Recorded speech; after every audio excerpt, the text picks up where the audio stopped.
fuck.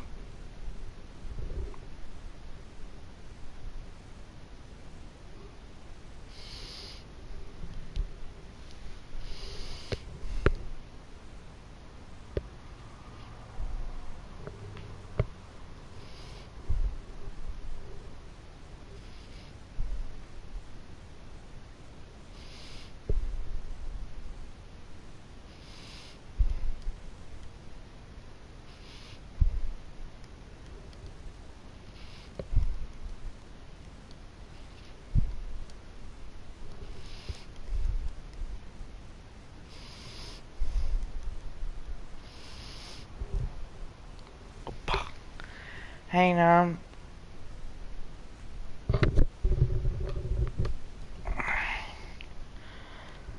It's in a real peak, to be honest. Oh shit.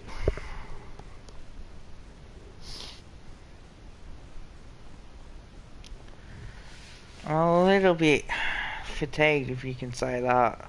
Oh, mate. Fuck. What a boring day.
Paisley from the Randwick end.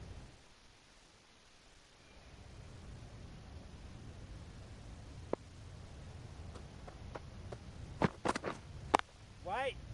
Doesn't beat the infield. Not a smart decision, you feel, not to run there. Mustn't have a lot of faith in their partner, if you ask me.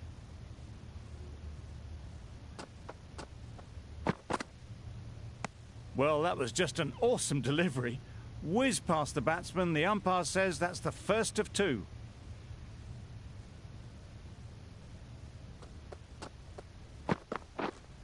Wait! Onto the front foot. Yeah. Super shot. Should be four. Got their head right in line with the ball. A beautiful strike there down the ground. Just need to keep it simple. Line and length, around about off stump, and that'll force the mistake. Quick onto that in the infield.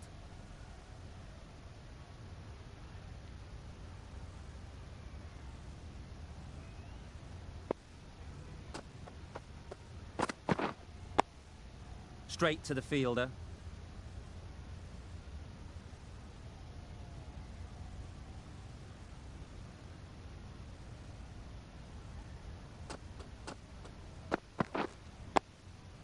Got right in behind it.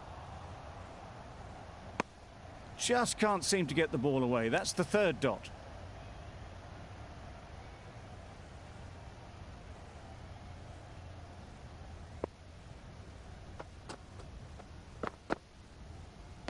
That was a tremendous delivery. Fizzed through to the keeper. No more short balls this over. End of the over. 5 runs coming from it. Victoria are 5 for 173.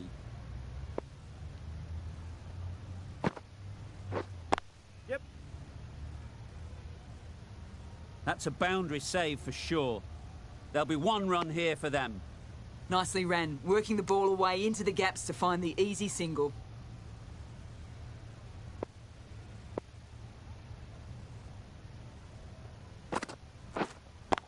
Yep. Times it nicely.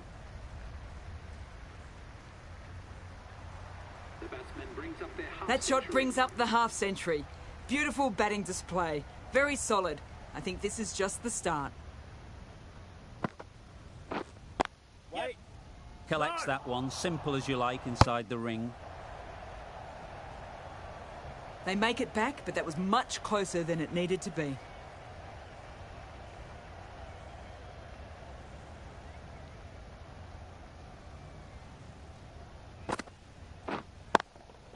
Perfectly timed.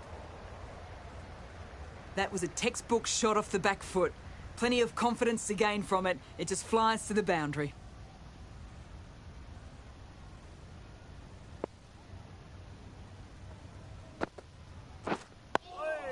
Finds the fielder with that shot.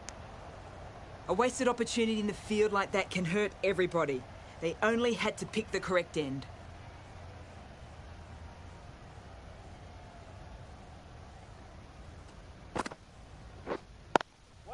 Good piece of fielding to stop some runs. 9 runs added in that over. Victoria are 5 for 182.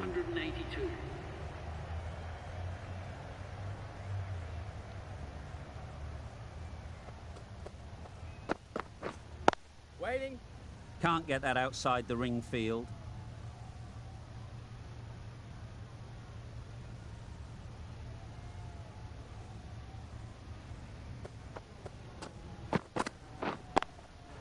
Drives it into the covers. Fielders, no chance.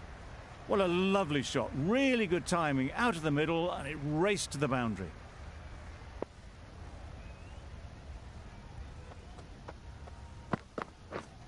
Waiting. Couldn't get it through the field.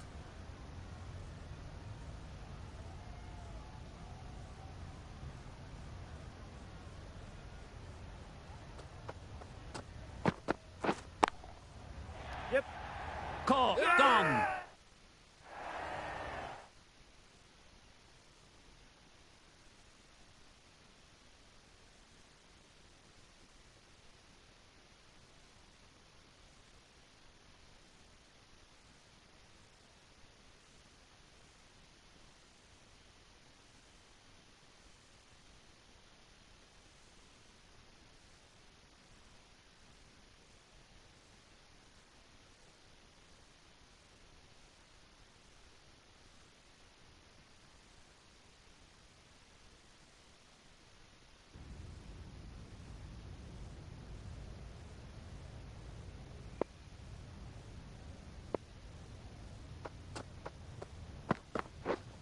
Wait there. Finds the fielder with that shot. No runs on that occasion. Got into position nicely, just too early on the shot. Couldn't find a gap.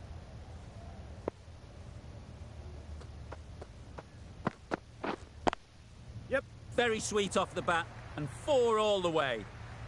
That's the best answer to any short ball. Get onto the back foot and pull it away for 4.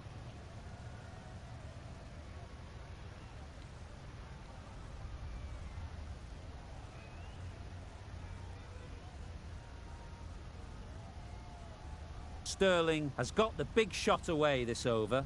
Now they can focus on play.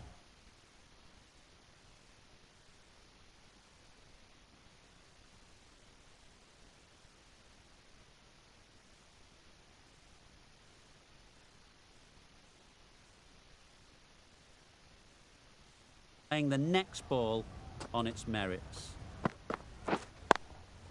Yep.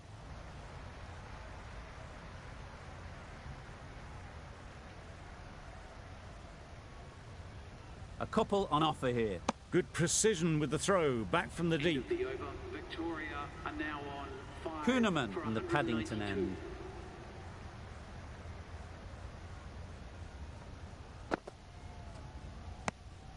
A bit of shape on the ball as they let it go through. Tailed just a little at the end as it went through to the keeper.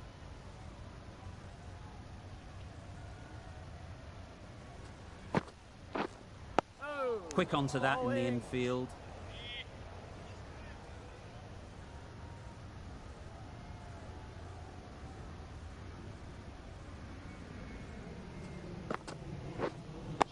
Straight to the fielder. Turning down runs that are safe isn't intelligent play in my book. They should be rotating the strike.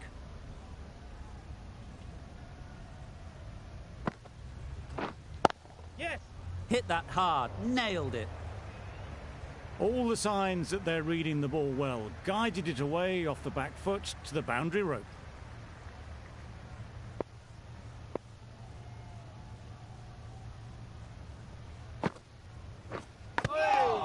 Finds the edge.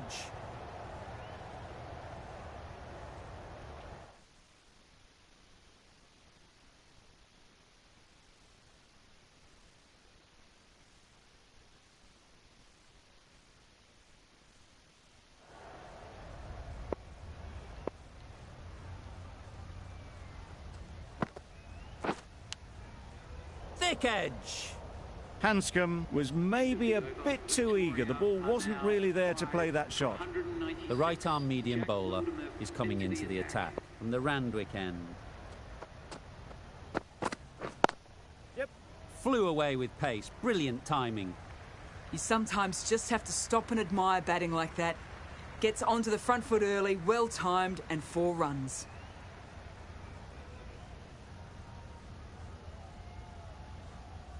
Don't need to do anything special. Line and length is the key.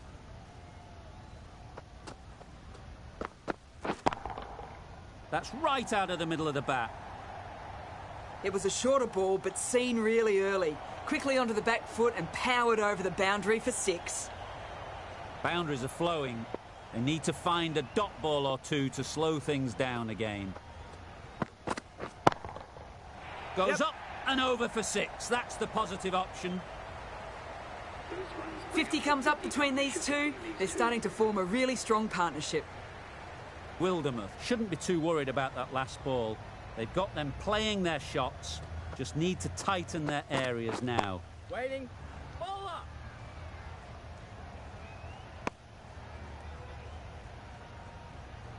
The crowd are really getting quite raucous. It's going to be difficult to focus down in the middle with this amount of noise. Hey.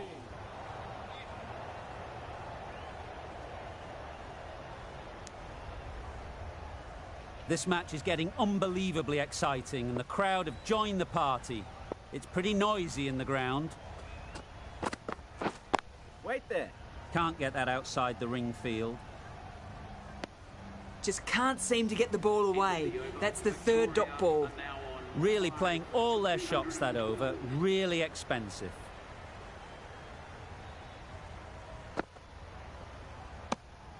Well left. There are 2 kinds of leaves in cricket. This is a good one, which sees the ball sail through to the keeper, and not one that's going to rattle the stumps.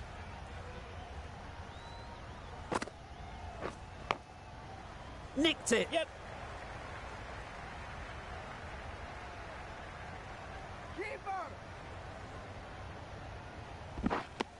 Tucked it nicely into the gap. Pick up a single, rotate the strike.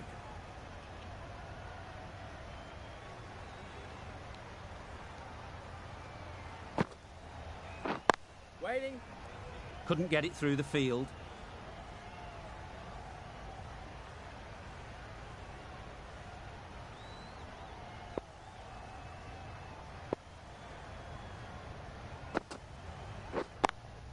Yep. Great shot through the gap. Onto the front foot early, placed it perfectly into the gap, timed it nicely for 4 more. Khawaja, I don't think will be too happy with their bowler at the moment. Beats the cover fielder. Nice shot. Always backing the ball there, drives the ball away nicely and picked the gap at cover very well.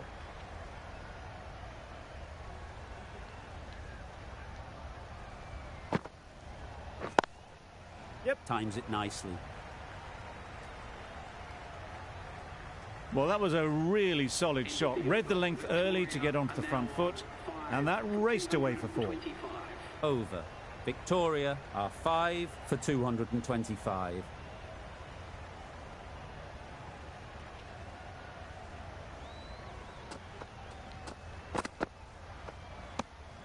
No interest in that one from the batter. Wildermuth will be wanting to hone in on a better line and length to make them play next time.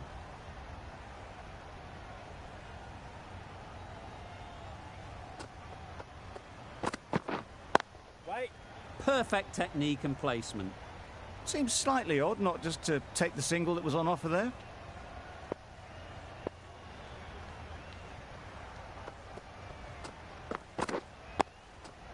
Nice solid defensive shot. Doesn't beat the infield. Just can't seem to get the ball away. That's the third dot.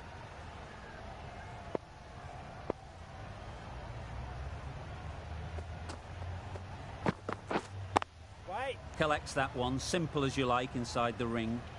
A little late on that. No run scored.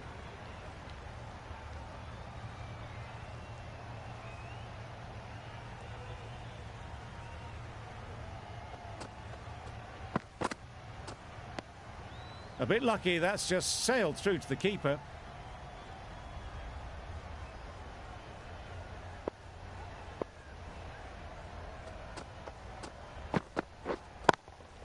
Yeah. Great shot. No trouble at all to punch it away to the boundary for 4. A poor delivery. 4 runs added in the over. Victoria are 5 for 229. Yep. It's a good shot, 4 straight down the ground. Brings up the half-century with that shot. It's been a good innings so far. Tried for something a bit different the last ball. The captain shouldn't mind that. If they get it right, they might just get the wicket. Yep. Nice shot. That's textbook perfect. A lovely drive through the covers. There was no need for the fielders to chase that.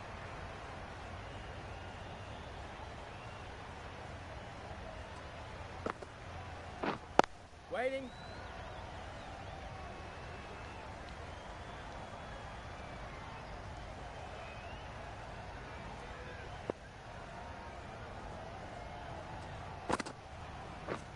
Good piece of fielding to stop some runs. Unable to get the scoreboard moving.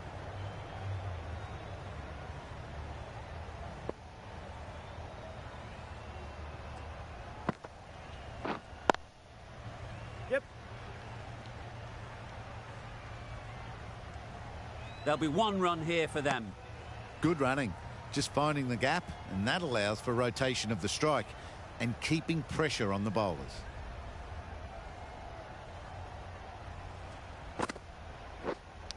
Yes, well taken in the slips.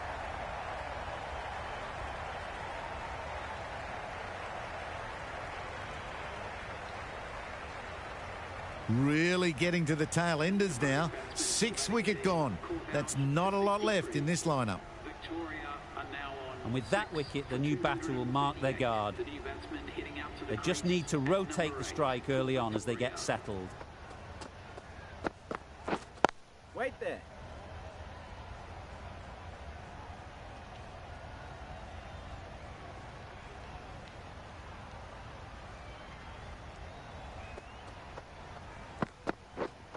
Wait.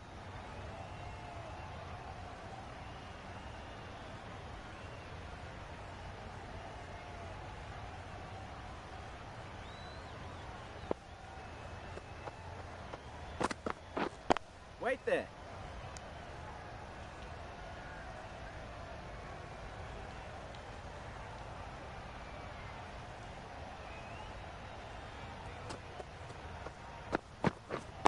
Wait.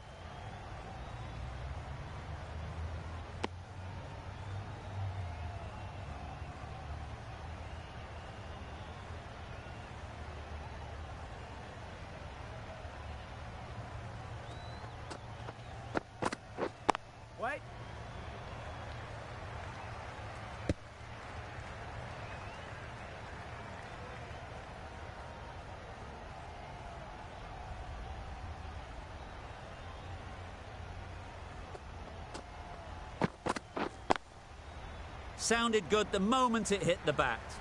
You don't chase those down. Brilliantly timed off the back foot, and that's raced to the boundary.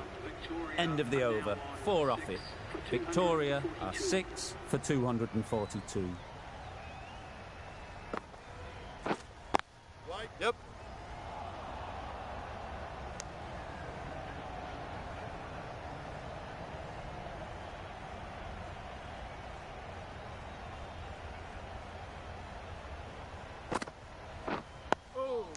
Bowling.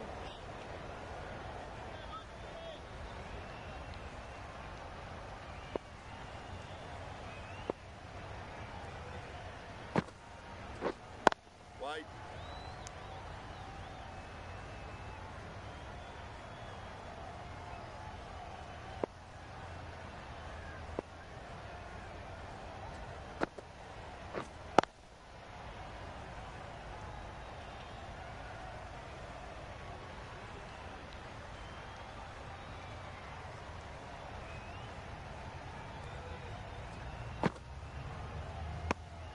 Obviously didn't like the look of that one and just ignored it.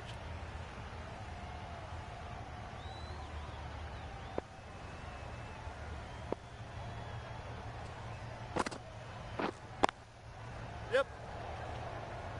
That's great fielding. That ball was flying.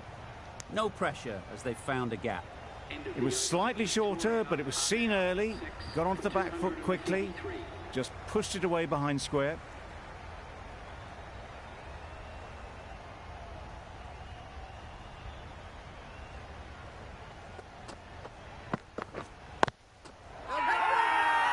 The whole team goes up for that one.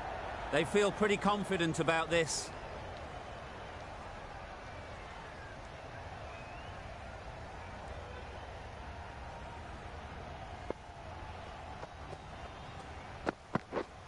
Waiting. Sutherland seems intent on farming the strike, deciding against taking the easy run. Surely it's worth ticking the score over. Easy catch. Didn't have to move, really. The keeper hasn't even bothered to look at the umpire. What a bonus this would be if they'd caught them napping. They find themselves 7 wickets down. To bat now, you need someone to stand up and stick around at the crease. Cuts that off well in the infield. A little late on that, no runs scored.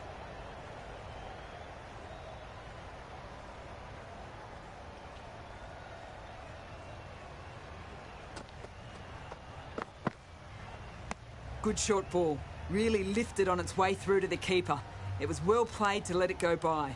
That's the last short ball for this over.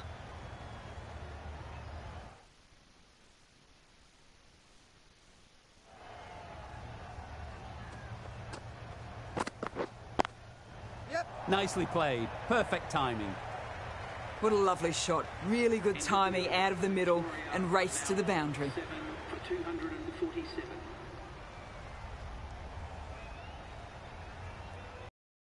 Right armour is coming on to bowl from the Paddington end. Is coming into the attack.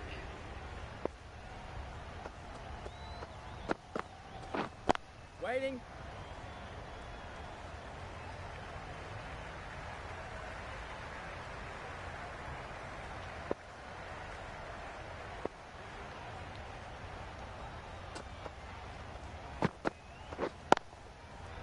Yep.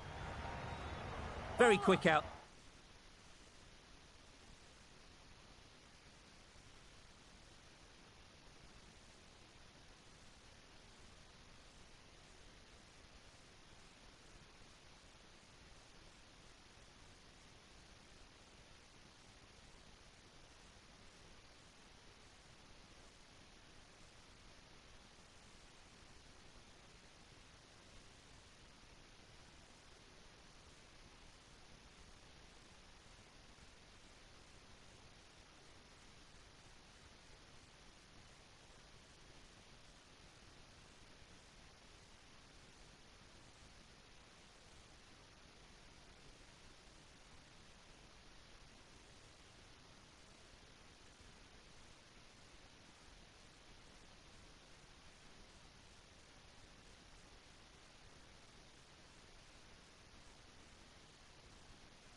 They're managing to stop it and preventing 4 runs.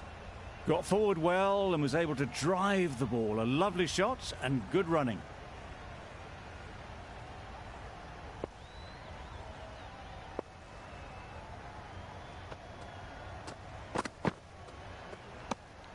You can understand why on that line they thought it was safe to let it straight through to the keeper.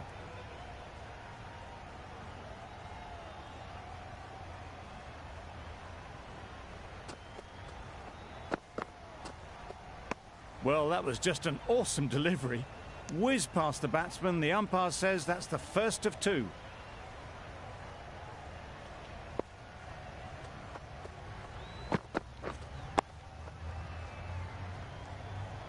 Not a smart decision, you feel, not to run there. Mustn't have a lot of faith in their partner, if you ask me.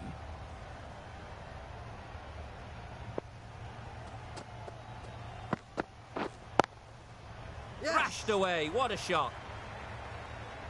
Good balance, really good balance to transfer the weight and stay on top of the ball. End of the over, a good one in terms of keeping the batters quiet. Just needed to take a wicket to make it an excellent one.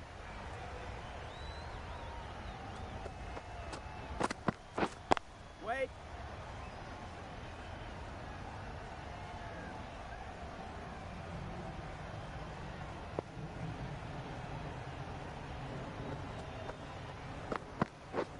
Waiting.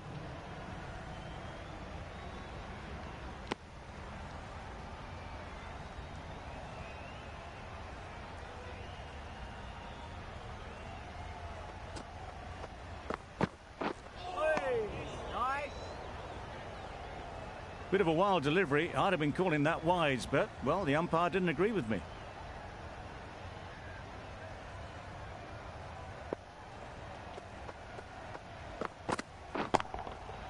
Immaculate timing there. It was lovely footwork. A great shot, a glorious shot, actually, to get back and play it like that.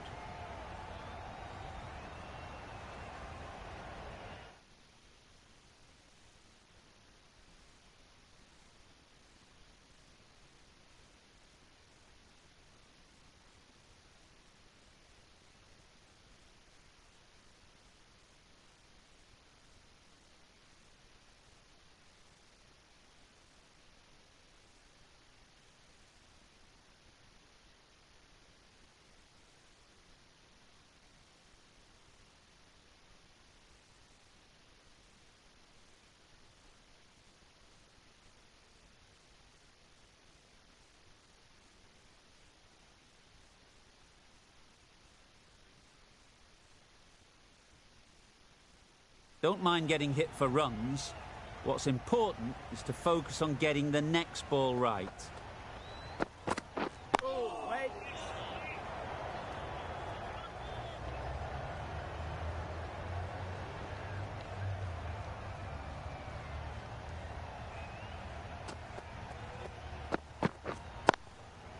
Superbly played through the covers for 4.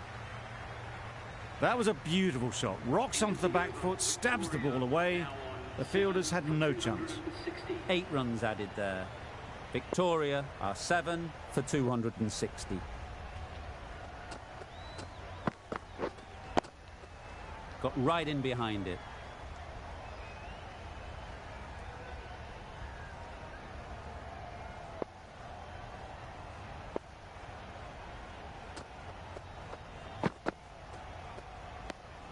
Left alone and through to the keeper.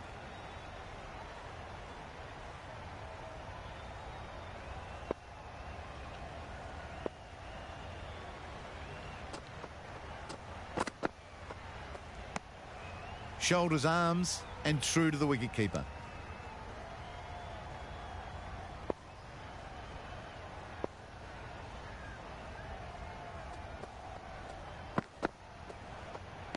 Well, that was just an awesome delivery. It whizzed past the batsman, and the umpire says that's the first of 2.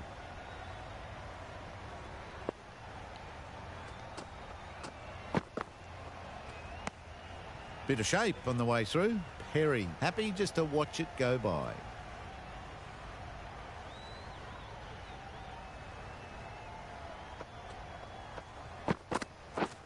This is everything. Nice. I'd say that was the right shot to choose, but timed it badly. Couldn't get the drive away. End of the over. Beautiful bowling that just starts to build pressure on the batters. Kuhnemann, the spinner, coming into the attack.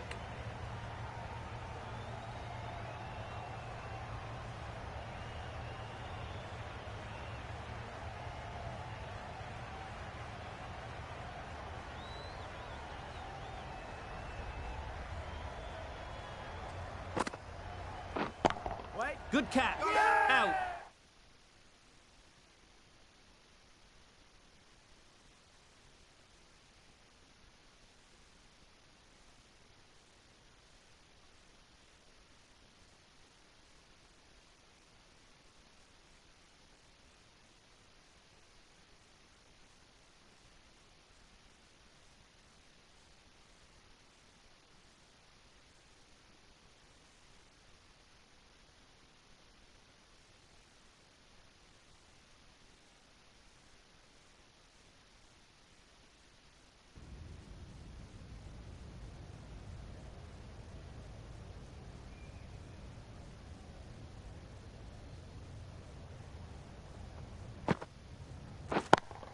Yep. Good shot. A beauty. Well, a lovely shot. Really good timing. Out of the middle, and it raced to the boundary.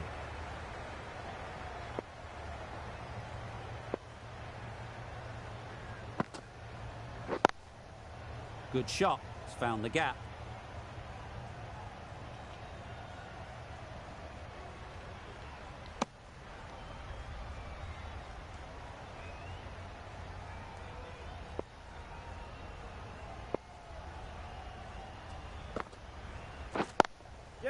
Beats the cover fielder. Nice shot. You can't fault that shot. Nicely played, and it was 4 runs all the way.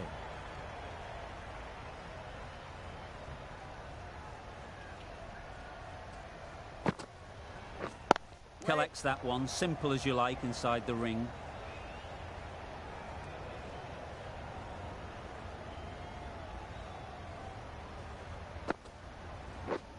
Yep. Into the gap. Nice shot.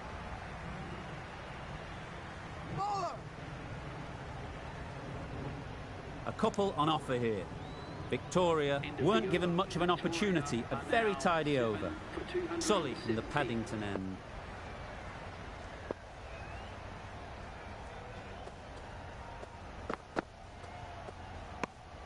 You can understand why on that line they thought it was safe to let it straight through to the keeper.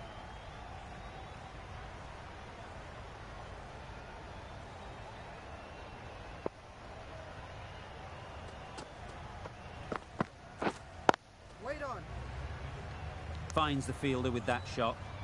A little late on that. No run scored.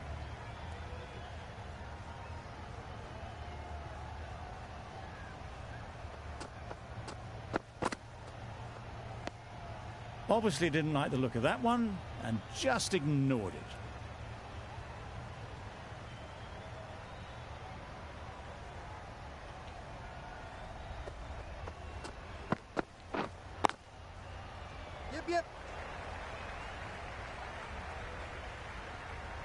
Nothing really wrong with the delivery. Got onto the front foot and found the space to get that one to the boundary.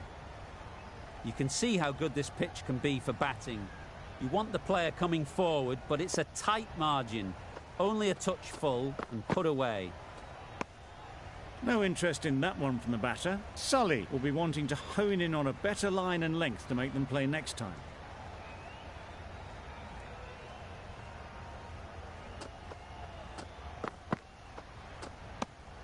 Well left. There are 2 kinds of leaves in cricket. This is a good one, which sees the ball sail through to the keeper, and not one that's going to rattle the stumps. 4 runs added in the over. Victoria are 7 for 274.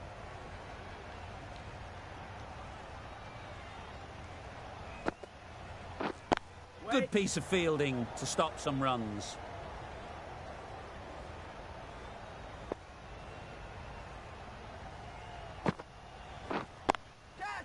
Sharp, textbook pull shot. That's racing away to the boundary. Being able to sit back, wait for it, and put away the shorter ball. I'd like to see them aim for the top of off now. As a bowler, you've got to make them play on your terms. Threw the hands at it, somehow missed everything.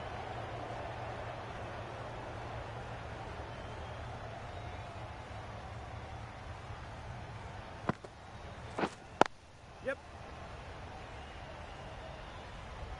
No, no. No pressure as they've found a gap. Manipulating the field, asking questions of the opposition captain as they take a single.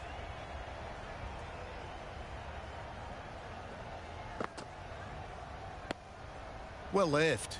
Not tempted to play at that one.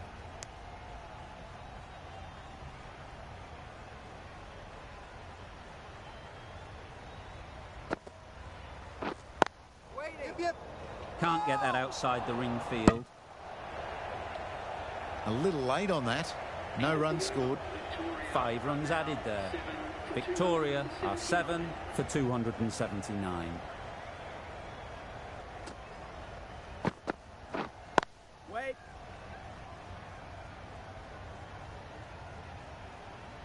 Yep.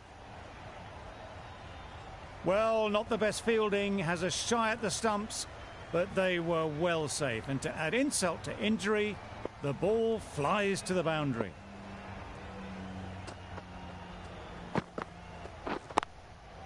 Nice shot. Got it well enough to get it away to the boundary, a poor delivery and a fine shot in the end.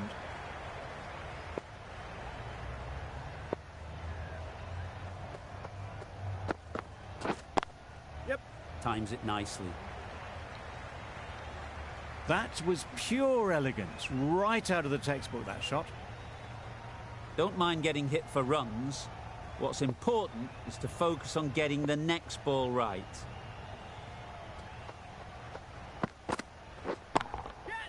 That's an unbelievable shot into the crowd. Accepts the plaudits of all around this ground. It's been a wonderful innings, a fantastic 100. That's going a long way. What a shot that is. That was a massive shot, middled, and it flew over the boundary. Brilliant stuff. Tried for something a bit different the last ball. The captain shouldn't mind that. If they get it right, they might just get the wicket. Yep.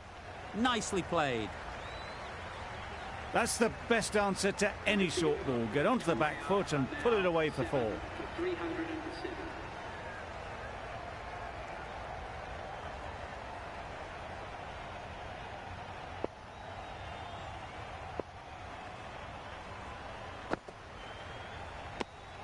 A bit lucky, that's just sailed through to the keeper. The crowd are really getting quite raucous. It's going to be difficult to focus down in the middle with this amount of noise. A bit of shape on the ball as they let it go through. Tailed just a little at the end as it went through to the keeper.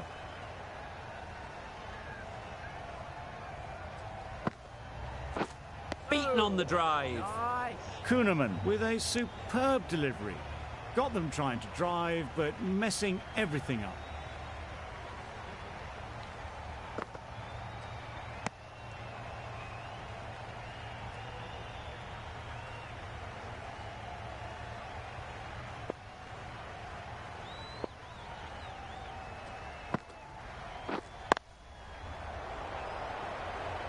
Yep.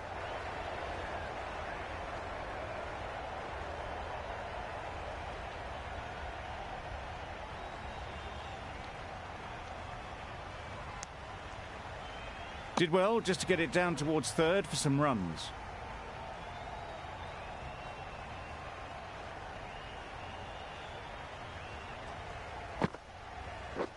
Catch it. Good bit of timing there. That's a brilliantly aggressive shot. Gets onto the front foot and it's flown over the back.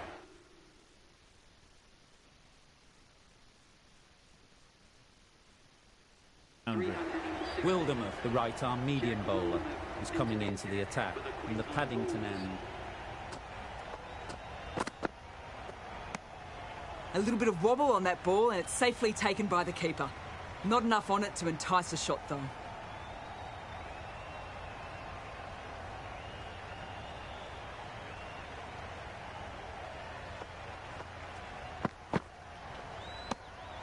Well left. There are two kinds of leaves in cricket. This is a good one which sees the ball sail through to the keeper and not rattle their stumps.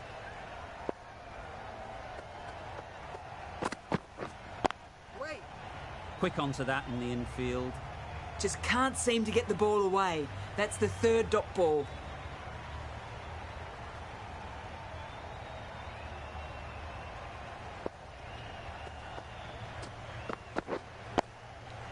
Oh, there you go. A no ball.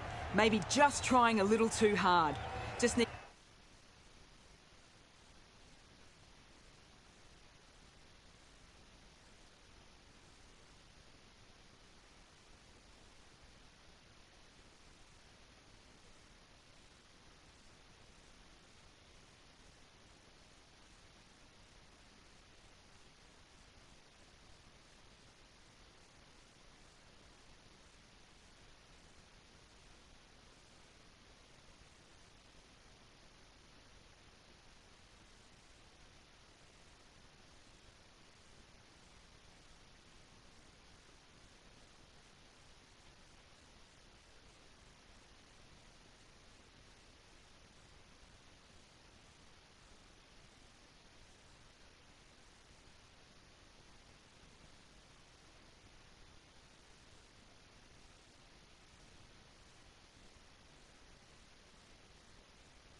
to get more control back.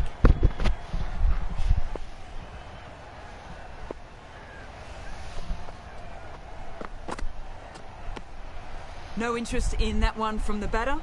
Wildermuth will be wanting to hone in on a better line and length to make them play next time.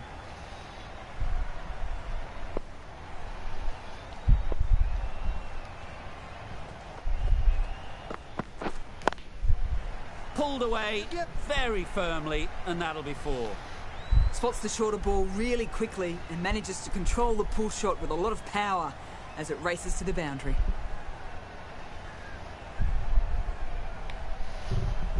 Always difficult to focus after what happened last ball, but you just got to stay positive and believe the wicket will come. Obviously didn't like the look of that one and just ignored it. End of the over. 5 runs coming from it. Victoria are 7 for 321. Can't be tempted to play this delivery. Big appeal.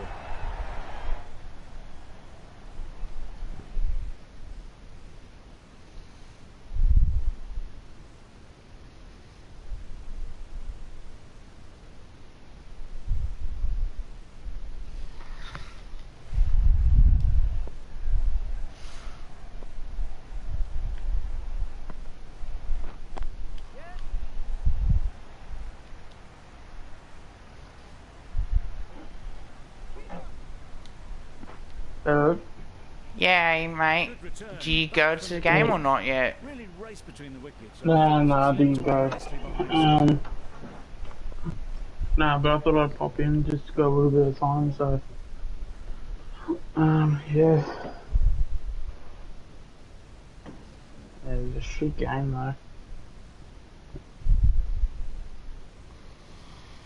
Yeah. Also another thing too, Swoop League did his video today too. Yeah. What was that about? About Jeff Brown and the board and that sort of stuff as well. A brilliant throw from okay. deep caps off what was a fabulous piece of Yeah, I think I'll give it my opinions on that, just in terms of, I guess my overall thoughts on it and stuff, so... Just don't really wanna...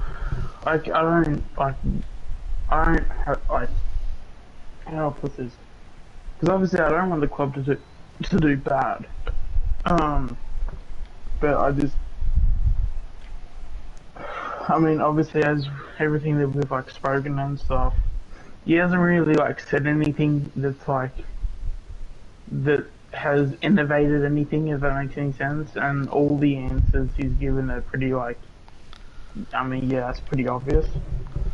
Yeah, I tend to you know, agree. with the whole like do better report and how he would just say, oh yeah, well we're gonna put time into that and we're gonna take that very seriously, and yeah, I just look at that and I go, okay, but is that all? Like, it's like you're just stating the obvious. It's like, yeah, no shit, you're gonna be like, you know, taking that seriously because, you know, it's your job to take that seriously, and you should take it seriously anyway, just from a moral point of view anyway. Like, you know, he's just very, like, I mean, I'm happy to give him a chance, but at the same time, like, it's just, yeah, he's not saying anything that's like making me go, oh, okay, this.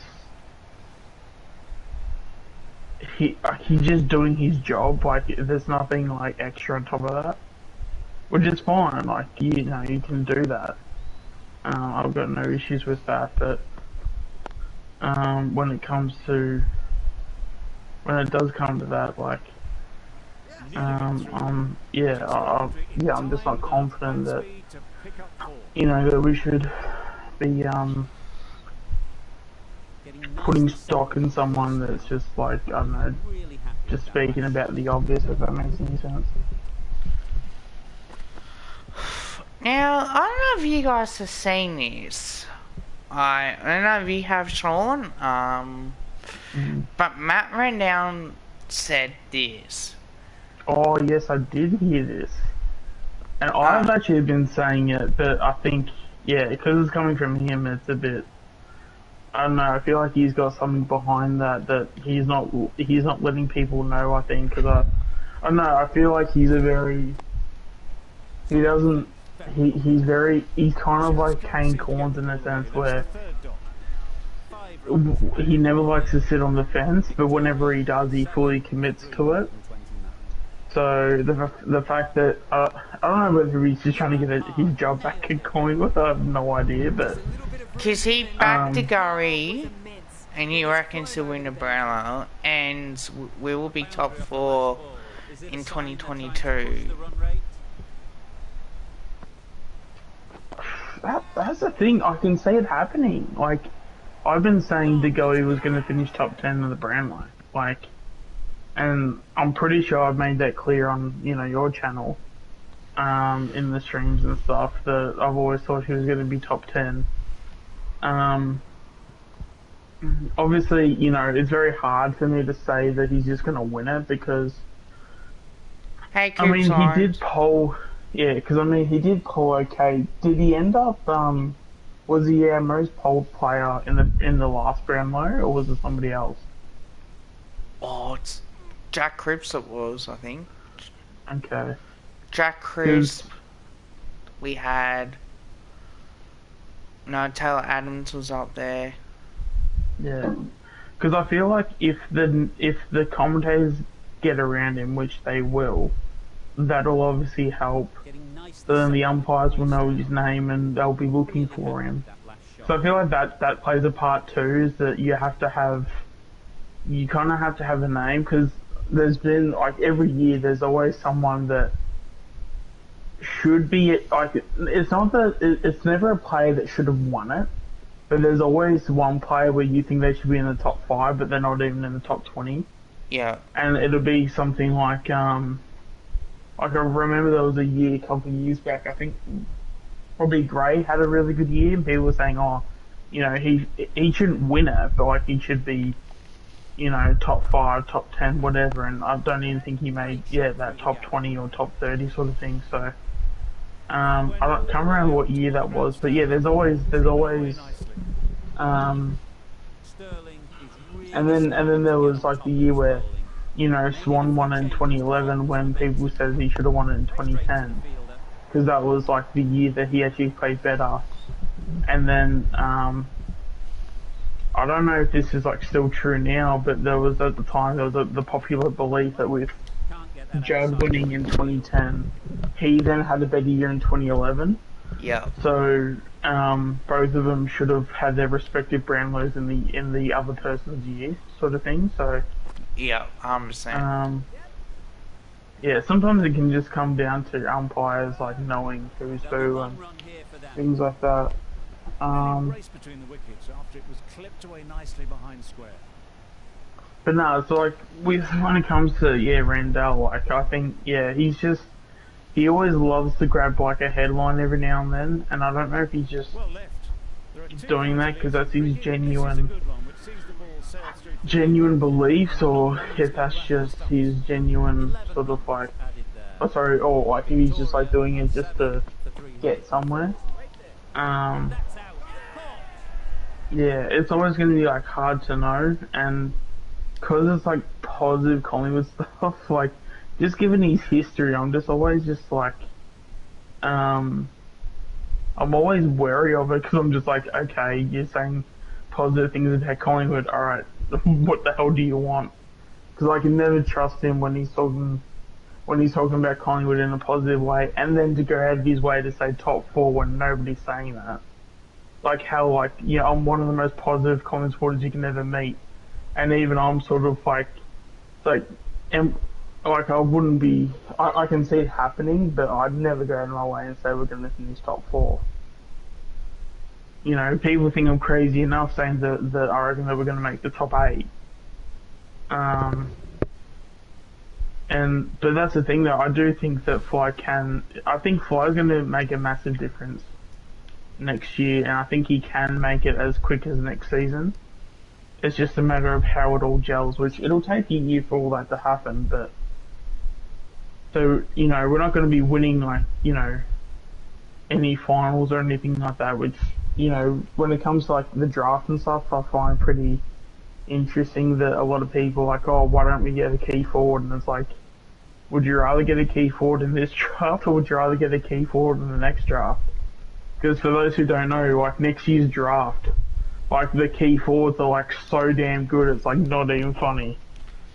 So that's kind of the reason why. So we kind of have the option of, do we address the aggression and speed in our team, or do we address the key position players? And considering how good the key position players are next year, that's why we went out and got midfielders, or basically players with a lot of speed, that have goal sense. Because that's the thing, like if you looked at some of the guys that were playing, like some of the games last year, if you were complaining that like we were too defensive because we had no speed to move the ball. And that's why we had to get guys like Noble, like moving the ball.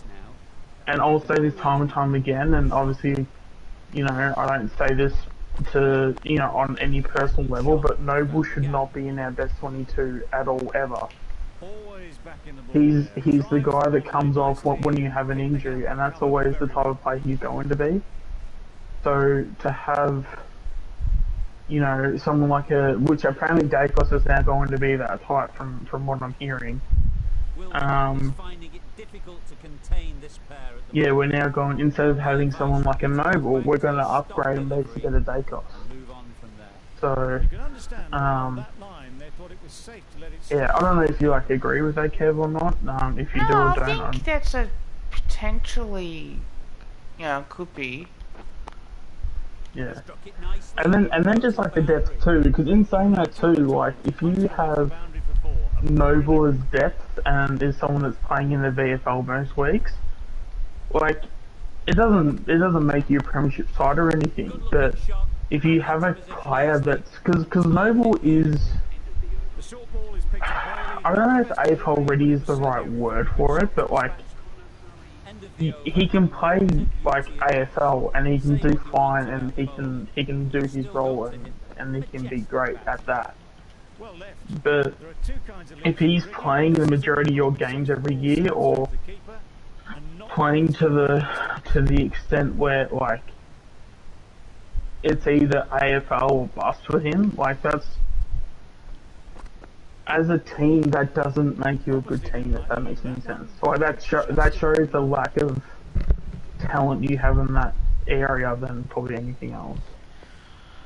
Did you guys see, as well, was it, it's not Kane Corns, it was somebody else in the media. Tailed just a little at the end as it went through Mm-hmm.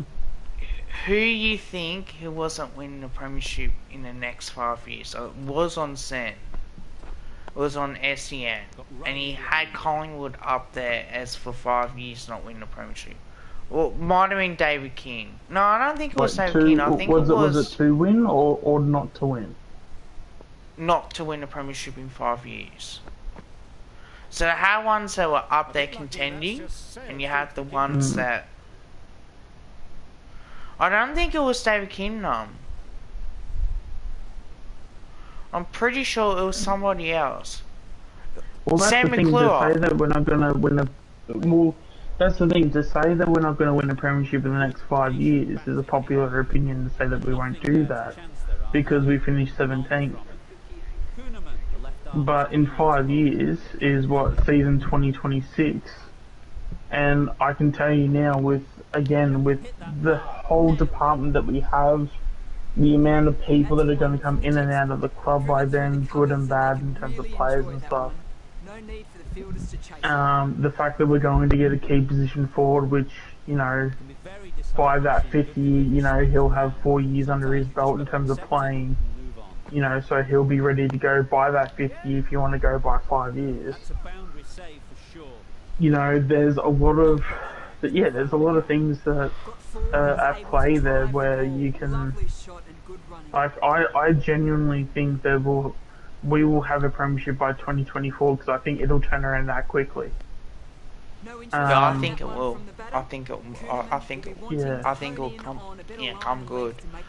Because he had Essendon as a chance of definitely like winning the final as well. I think how Carlton was missing outside the 8, but potentially they could make the 8 as well. But I think, as they said, like, you know, Carlton have build and build, and if they don't make the 8, then, you know, this rebuild has probably failed in a way. Yeah. There'll be one run here for them. But I think with us, like, as much as it's hurt us a little bit, to be able to,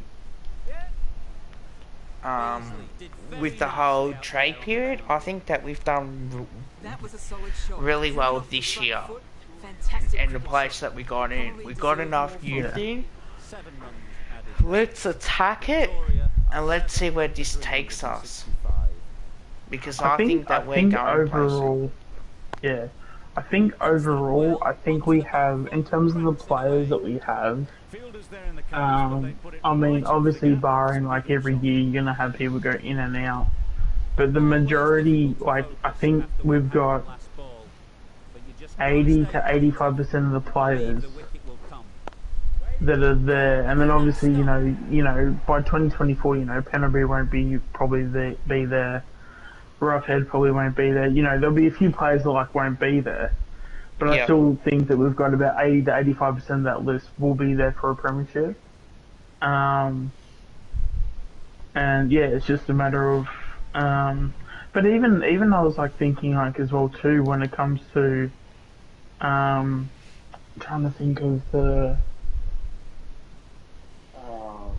Yeah, with like someone like a Howe and stuff, like I guess he's like 31, but like if he potentially, you know, if he goes on like similar, and I know that like and the thing that I said the other week, like I still believe, but if he doesn't have like another injury or stuff, or he's injury free till the end of his career, he could be still at the club till he's like 36.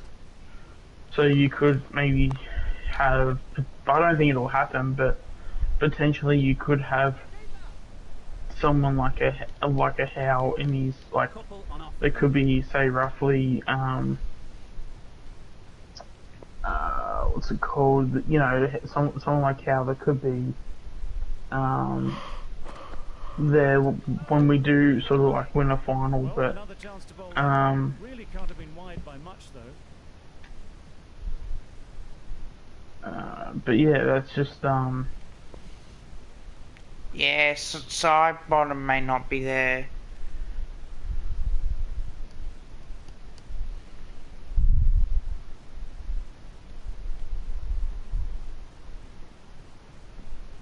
yeah. So like Cyber may not be there because I mean, because it's proven like over the years that AFL players, if they have good runs, they don't retire till about 36 now, and if they're obviously good enough. Sterling has got the big shot away this over. Now they can focus on Howe is in his prime.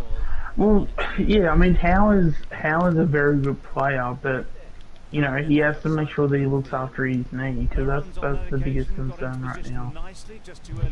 Is that you know we need to make sure that he's up and going. For when you know we are playing, that he is ready to go. So where do you think we'll play Hawthorn in our practice match? Do you think we'll be at the Owen Centre, Victoria Park, MCG or Marvel? Normally when it's a practice match, it's never like at the home, home ground. So, but obviously, because from what I saw, I think we have home ground advantage, don't we? Yeah. So my first thoughts would be Victoria Park.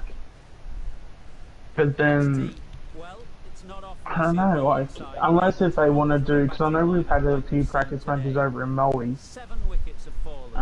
There's that ground that's over there.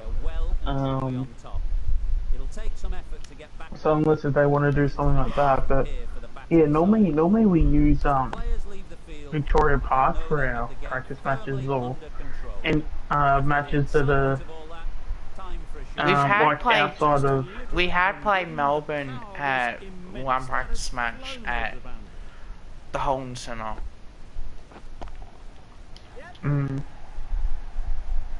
That's a boundary save for sure. No pressure as they've found a gap. Tucked it nicely into the gap. Pick up a single, rotate the strike. But yeah, that should be interesting actually.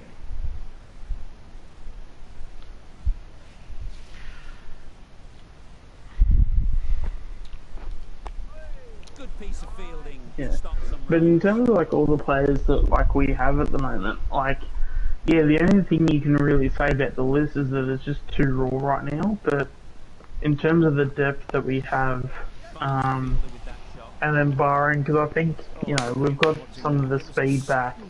You know we draft a lot of guys with speed, which would be good. But yeah, like all those core group of players that we picked up in last year's draft, you know, they're going to be another year older and they're going to be driving the club for the future. And yeah, I think we've got such a bright future. It's yeah, ridiculous. Now, a few decent deliveries could see the end. Beaten on the drive. Just need to settle down. So, have you seen YouTube's new features on your channel? In terms of, no, I haven't really been touching YouTube that much, to be honest. They've changed a few things. I know that they got rid of the dislikes, but I've actually found a way to actually show them. You have to download a Chrome extension onto your web browser, and you can actually see the dislikes, but other than that I have no idea what else they've changed. So, when you go on YouTube, it tells you how many subscribers you got and how many videos. Alright. And when you're doing live streaming, you can actually tell if they're fake accounts or not. Couldn't get it through the field. Timing just a little early on that. Well, so how can you tell? Okay, so when you... So for example, right, you know how we've had Swoop Luke's accounts in here? Couldn't have hit that any better. So for example, you press on the comment and it'll say go to channel, and when it does, you just press on it and it tells you how many subscribers they got. Ah, okay. So just a quick link to that channel specifically. Yep. So instead of having to do what we had to do and ask people to message us privately, YouTube got that in, so people like Aussie Tiger can get fucked. Excuse my language, but can't really. Yeah, I heard his channel got wasn't his like second channel or his backup channel or something like that got deleted or something? Yeah, he got terminated. Yeah.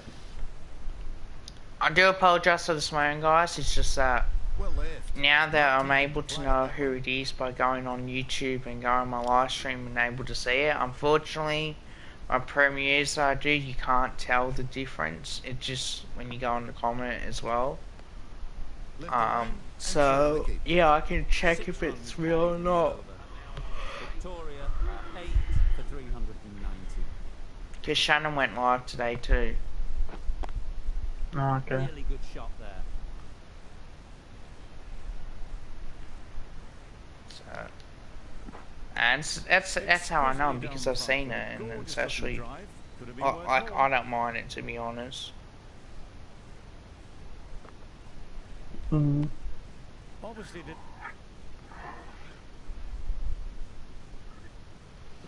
Yeah, but no, all in all, I just, yeah, I think I think Collingwood's gonna have a very bright future, and there's gonna be a lot to, like, play out from now till then, but, Very quick out there, yeah, like, I mean, I say that I don't think Jeff Brown would do a bad job, but it's just, we're just gonna have to wait and see, because I feel like he's going to, I feel like there's a little bit more that needs to unfold for me to be fully sort of like, okay, we don't need to worry about his side of things. So it's just I hope he's not 82.0.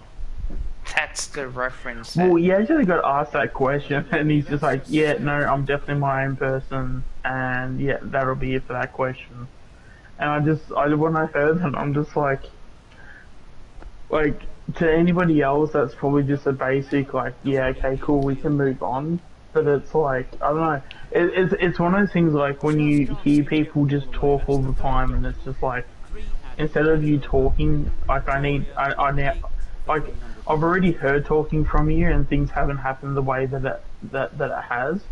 So I now need, like, action. That's what I feel I need from Jeff Brown, is that I need him to be showing me, like, how he's going to be doing a good job, and not just by saying that, oh, okay, a good job's going to happen, if that makes any sense. Yeah.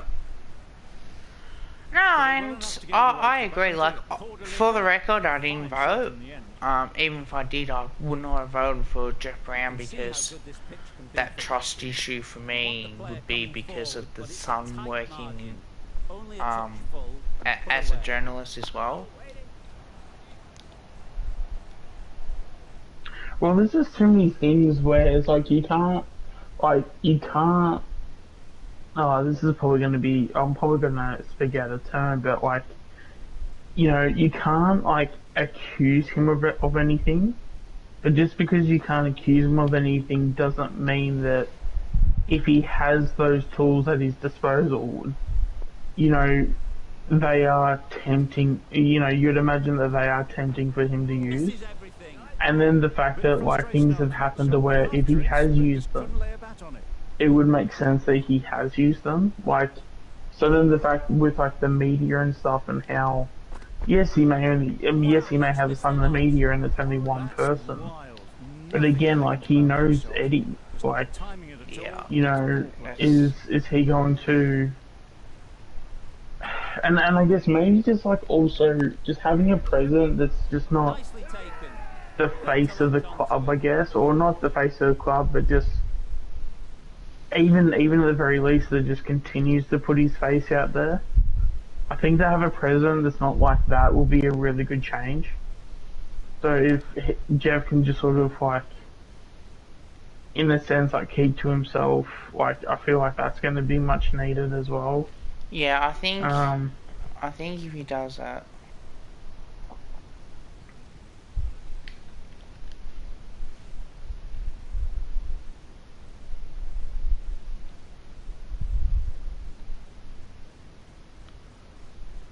okay.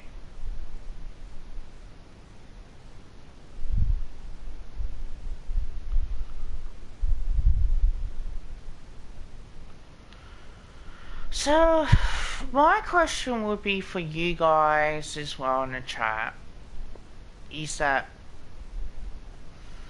do you agree that the AFL isn't going to let us play all our home games at the G? Because that's what he wanted, that's what obviously Corder and Anderson fought for us as well. Wait, so what was this a part of the MCG? That we're not having enough games there, or? Do you think that we weren't gonna get all our games at the MCG? As in, like, take out all the Marvel games and have them in the MCG? Yeah. Do you think that was never gonna happen? Well, you can't just break a contract whenever you feel like it. Like, that's how all these deals are done, is because Collingwood or whoever goes to certain, like, stadiums and they go, we're gonna have a contract with you, you and you, to have our home grounds, and that's where it's gonna, like, well, probably like home games, because I don't think you have to do anything when it comes from away games. But at least for your home games, you have to organise it somewhere.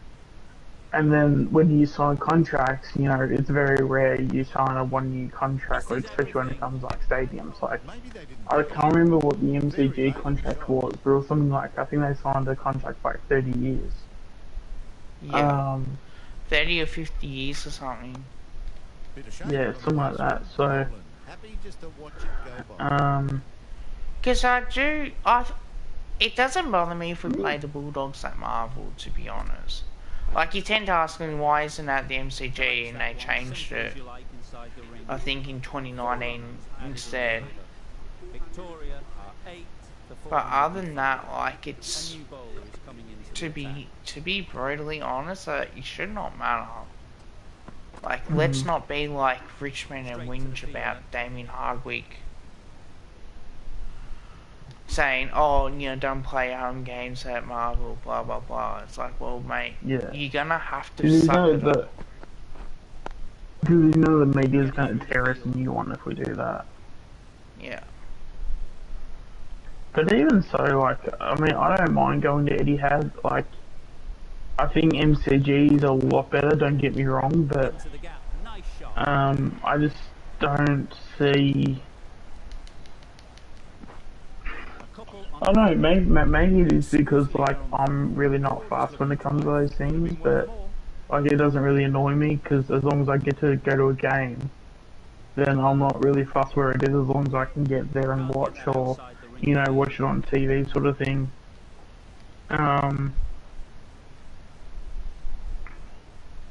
Yeah. But then, like, in saying that too, if I had the choice, I'd rather MCG, but it's just something to where, I like Marvel because at least if it's raining, at least you've got a roof. MCG, you're stuck out there in the rain. Yeah, but I mean, I don't mind a raining game when it comes to the footy. I get I don't mind either, but yeah, it's just but especially when it's like footy, like that's just a part of it. Like you just gotta cop it. Like even the people that don't want to be in the rain and stuff when the footy's being played, like I don't know, maybe I might go a bit too far here, but I don't know. I feel like some people are just a bit soft and they should just tough it out. Because, yeah, the amount of people, like, I see when it rains and they're under covers is like, man, you guys are way too quick to get under covers. But I don't know, maybe, I don't think we've had many raining games at the G this year. Well, we haven't been to many games because there hasn't been many to go to. No, there was a couple, but St Kilda. Yeah, there was a couple, I think. There was at least one or two.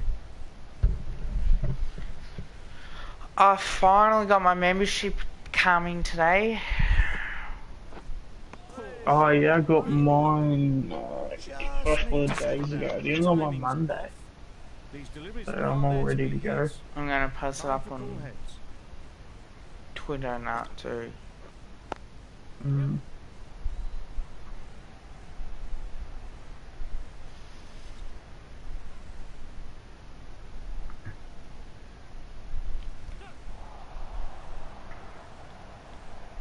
Good return.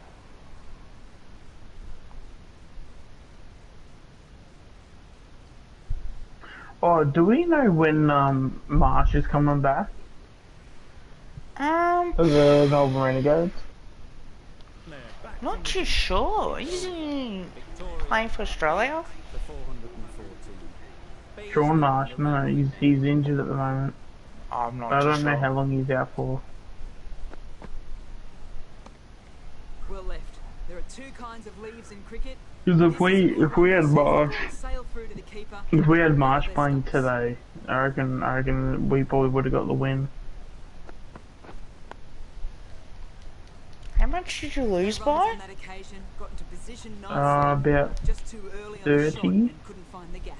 Wow, it's not too bad.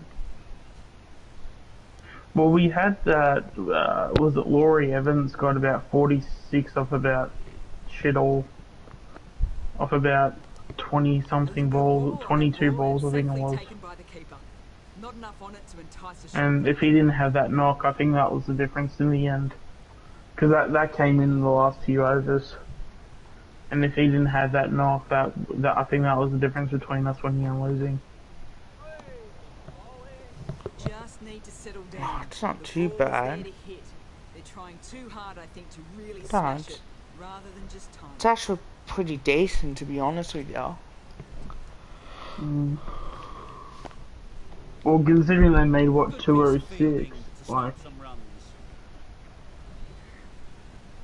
to basically have like, you know, you take out Finch and Madison, and yeah, that scorecard looks pretty shit. Seemingly wanting to keep the strike.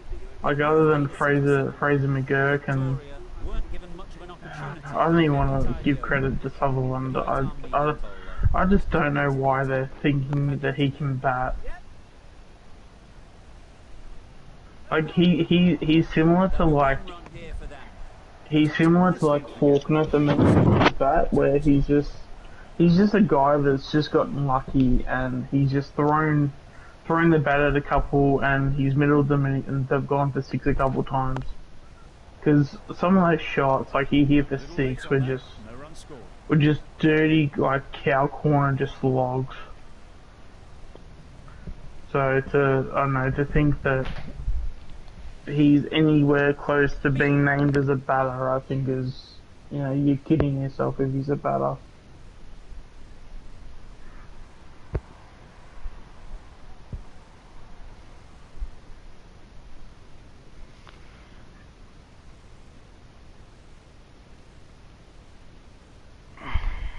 Oh, that's it, like it's...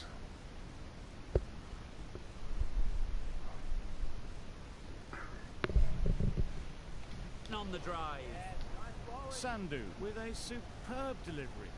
Yeah, and then in the last over, Sutherland hitting 2 sixes off 2 balls in that last over at one point, and it's just like, geez, okay, yeah, how that we need like 40 or freaking 6 balls, now you start hitting 6s, yeah, well done, mate.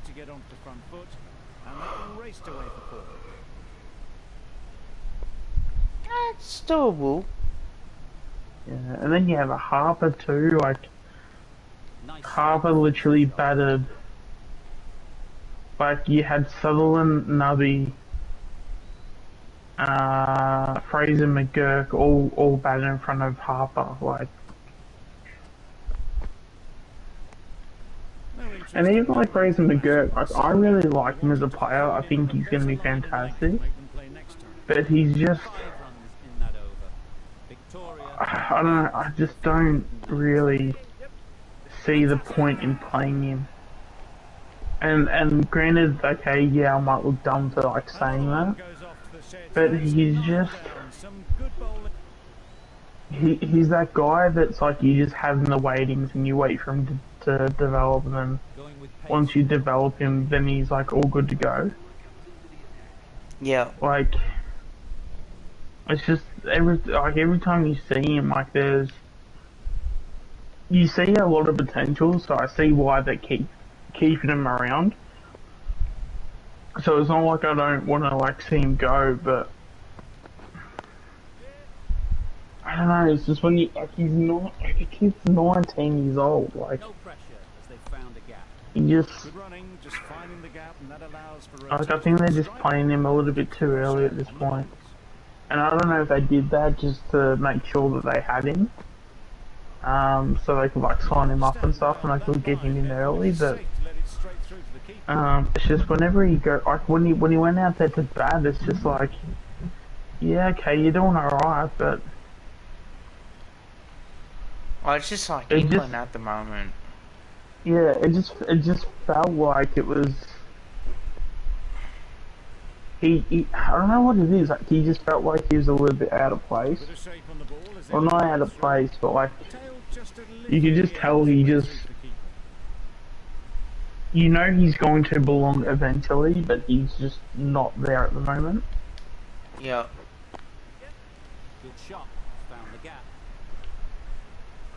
Yeah, but I mean, I kind of hope that they actually do Finch and Madison. I hope they actually open them the next game, and they put Mackenzie Harvey at 3. I think just to take a little bit of pressure off him too, and just to, because I think having him open, Really good shot. it could just be, and mind you, I mean, he got a good nut, so it's not like he got himself out or anything like that. He just faced a very good bowler that bowled a very good ball early to him. But yeah, maybe it's just one of those things where maybe he needs to bat somewhere around like 3. Let Madison and Finch handle, you know, the first 5-6 overs at least. Breakthrough doesn't seem long. Try and get us off to, you know, 6 overs somewhere around Bowling like this. 50 to 60, somewhere around that mark. Obviously hoping the And sort of like take it from there sort of thing, but or like 55 to 60, so at least we can guarantee that sort of good start, and then at least when, you know, Mackenzie Harvey comes in, he can play a little bit more freer because there's no pressure for that, you know. Once you have a good start, like there's no pressure to make sure that you get going. So if you don't hit a boundary of your first, you know, few balls, it's actually okay. Just make sure to get yourself going. Yeah. And it just shows, like, we just have no experience. Shoulders, arms. Like, with the bat, like, as I said, you take out Finch and Madison, and, like, that goes from, you know, losing by, I can't remember how many it was in the end, but let's just say 30. Like, that goes from, like, a 30-run loss to easily, like, you know, 100 plus. Easily, like, and that's not even, like, because, like, especially the fact that Harvey went out for a second ball duck, like, yeah, like, we would have struggled to make 100 if, you know, Harvey got out second ball duck and we didn't have Finch or Madison. drives and misses everything. That's a wild one. Nothing elegant about that shot. And then Nubby as well, but he was super unlucky. Like, I've never seen a more obvious LBW call that's gone down leg given out. Like, he was super unlucky. I don't know. And, you know, maybe he was the difference, and he could have got 30 off about 20. And keeping pressure on the bowlers. Well, I hope they...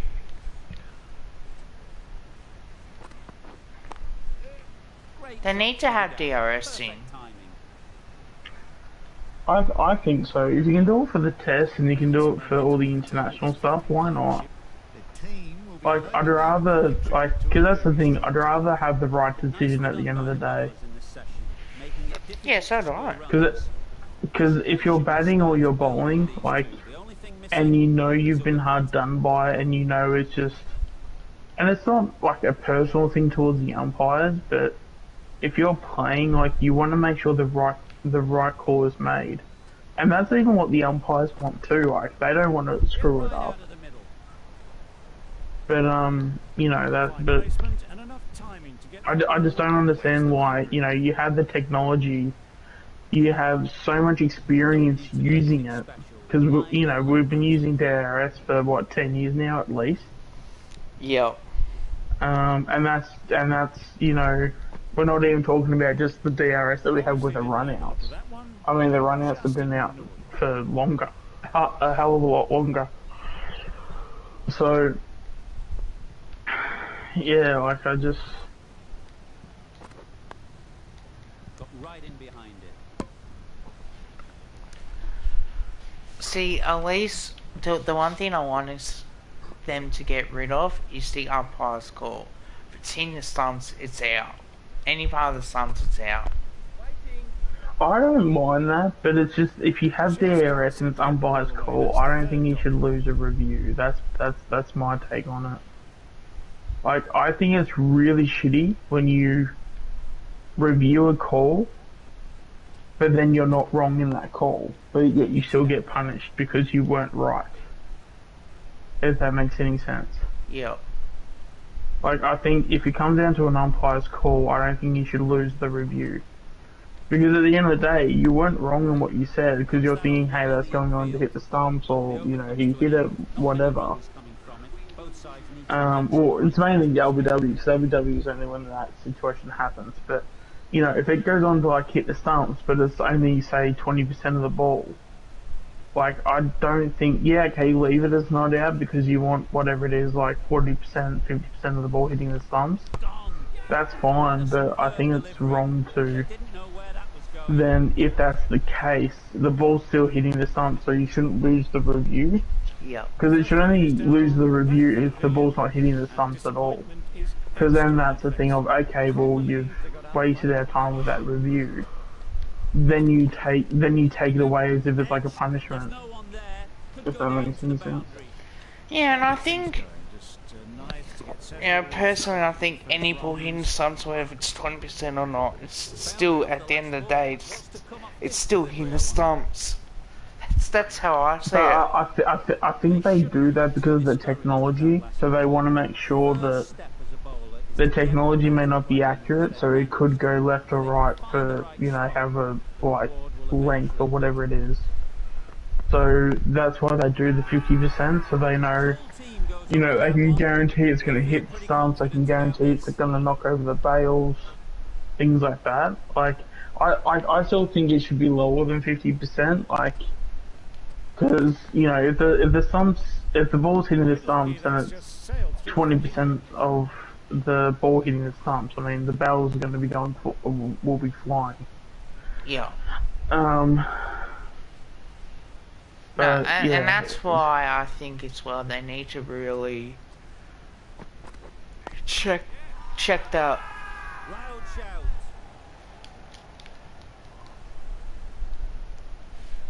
Like, personal opinion, I think it's, yeah, it's,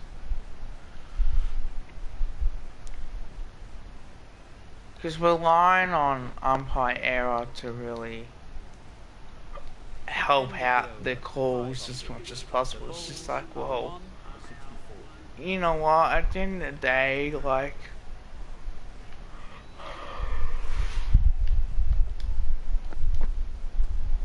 we're relying on the umpires so much, but they can only do so much themselves. Like, it's not their fault. No, they try their best. Yeah, for sure. I just think sometimes cricket, the ICC need to spend more money. I think. Spend the money, you got the technology there, just use it. Like, same with the AFL, I just want to see them using the technology better. Yeah.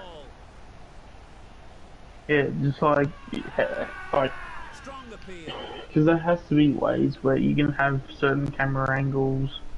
Even if you have like a snicko version, if the ball's going to hit the post, like, Punched out of the middle of the bat with this great isn't timing. rocket Gets science, raced to the you know, bat. in terms of how to get it done. It's just a few big people up top that don't want to spend money, that's all.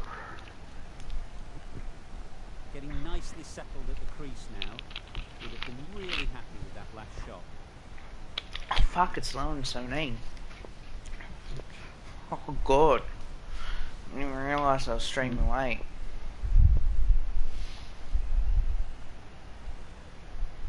Yeah.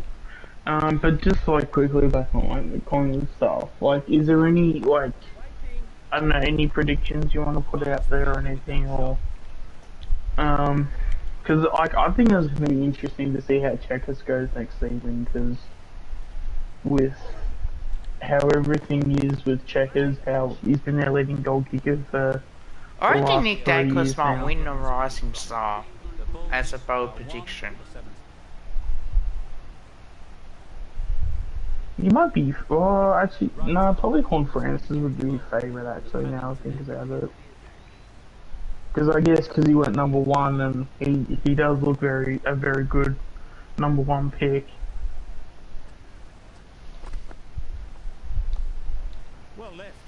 There are two But yeah, no, like he'll obviously be competitive in that for sure. Just a matter of if he wins it, so. Yeah, it wouldn't be like a, oh my god, like that's a out there prediction, but Maybe I should do that. Season predictions. Good contest here at the moment. 4 off the last And just ball, go. and it'll be interesting to see how the Imagine the hate to like cop from that. Can you imagine? yeah, wasn't there something you said that like didn't you get a lot of hate recently for something that you said? Or am I bugging? When I was defending Swoop Luke on Twitter. No, I could have sworn you said something. Whenever I can't remember when it was, like maybe a few weeks ago. Oh, the John DeGoey thing. Maybe that might. I think that rings a bell. Round the corner for an easy run. Yeah, fuck, people go, you jump in too early, why don't you enter the courts? solid defense. It's like, mate, let's just Straight to the field. bloody,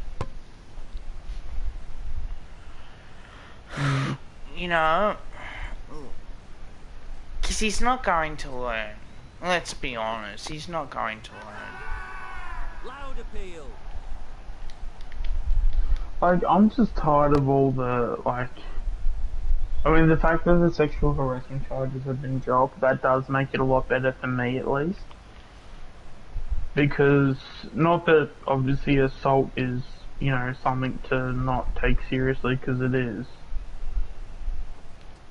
But, like, sometimes, but that's the thing, though, if you look at the history, sometimes we do just have players like that, and they're actually just, you know, sometimes like you have that imperfect character in your club, and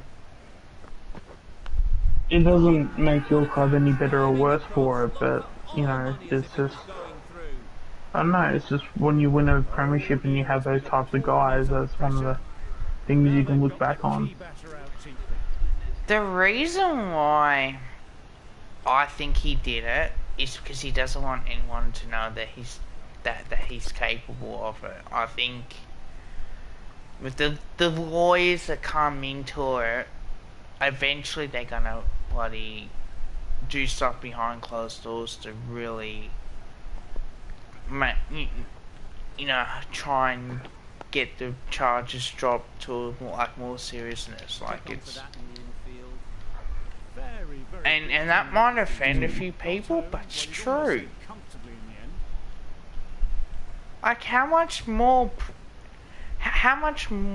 crap are you willing to believe that he's innocent to prove him guilty? Like, shut up. Just shut up. Like, he ain't innocent.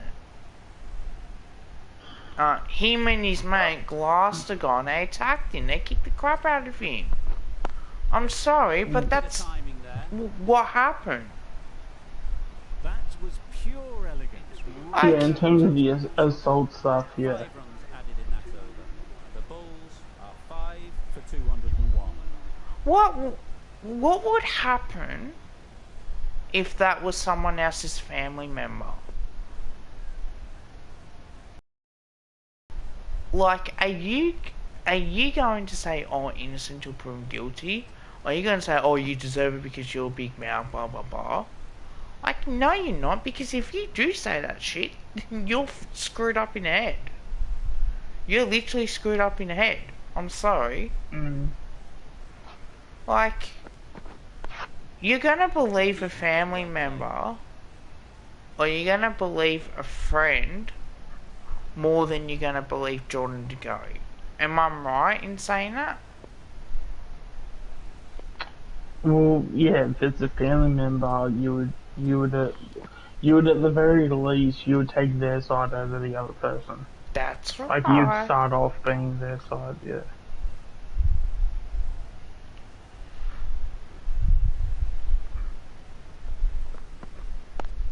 Collects that one, simple as you like inside the Like, ring. Andrew Lovett, prime example.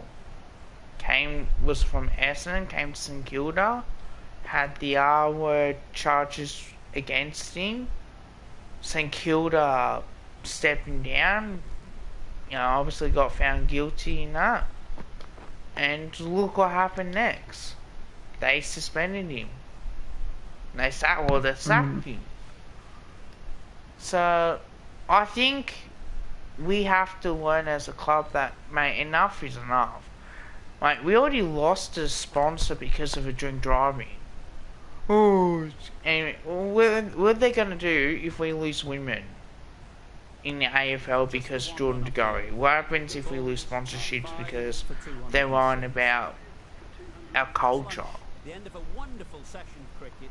5 wickets have tumbled. What, are you going to say, oh, the sponsors, blah, blah, blah, blah, blah, they're idiots, that sort of stuff? No, I'm sorry. You're entitled to make sure that, you know, it's a safe working environment. Like, yeah, there's a lot of things I don't like what goes on at my work, but that's different. Like, you know, I just don't like the ideas on how people get treated. Yeah. Big appeal. You know, I think if you're going to be like that, I think you should do both sides instead of one side. But then, you know, that's at least the point. Like, you got women in the AFL football that help out football clubs, and what you want them to disappear because of what Jordan De Goey's been up to? Like, yeah, no, you're not going to do that. Couldn't get it through the field. Hi Shannon, how are you, mate? No runs scored. So, like, that's one thing that probably jacks me off a little bit, pisses me off just as much, is you get this type of people out there and it's just like, well, or you don't know what you're talking about. So, mate, I've known people that have been in that situation. The people are like that. You have to accept the fact that not all football players are angels. Alright? If we do what we did with Geordie, I guarantee you, what happens if he was guilty? Are you going to have a guilty conscience, knowing that he's guilty and he got away with it? Yeah. But also as well, like, yeah, a lot of people need to sort of like realise that there are, you know, really famous footballers that have obviously had a very sketchy sort of like, you know, past, or haven't had a perfect sort of past sort of thing. Like, you know, the amount of times, like Luke Hodge, like the amount of times he got caught drink driving, and the way that people see him, You know, Buddy Franklin did the same thing, and look how people see him. You know, and I guess The at least from party the Franklin style, side, the there are- drugs as well that I heard about him. yeah, but like, I don't know, sometimes as well, like if the AFL give you a good image, sometimes a lot of people will forget you pretty quickly, or forget your bad side pretty quickly. Yeah. So I wonder if, and that's where I think it's going to be interesting to see how the AFL do it, even though I feel like I know exactly where they're going to go with it all. Because I feel like they are just going to completely ignore the whole, like, you know, the fact that, you know, Jordan did what he did sort of thing. And but then at the same time, I could also see if there's enough backlash, they're probably going to, you know, back down, and they're going to say, oh, you know, we apologise for, you know, backing in someone like that, where it's like really hypocritical. Because if you look at, even if you look at the Triple M sort of cast, like some of the people that are there, like some of, like, or even like the Fox Footy people, or just the Fox Sports in general, like the amount of people that have done Hey, like mate, bad how things. You know, the amount of chances that, you know, some people have, yet they still, you know, have jobs, you know, doing like, you know, commentating and things like that. So, like, I haven't actually heard much of him speak, but I've been seeing so much on Facebook how bad Shane Warne has been. Apparently, he's like, everything he's predicted, like the complete opposite has happened. So people making like him into like this massive like meme. He's not innocent in all this either. He's done some. Oh, well, you know, Warne's done some of the worst shit imaginable. Oh, cheers, mate. If you haven't subscribed, please subscribe. Also, please subscribe to Ultimate Greatness. He's been busy with work, so it's a bit hard to stream when you're working as well. So yeah, like, there's a lot of things that, you know, we like to do, but unfortunately it doesn't, you know, always gonna come out like that. So yeah, especially with it being the Christmas period, it's just really busy for my work at the moment. I don't blame you. Like, it's so hard. Yeah. Do you have any? Great shot. Placement. Oh yeah, there is grass.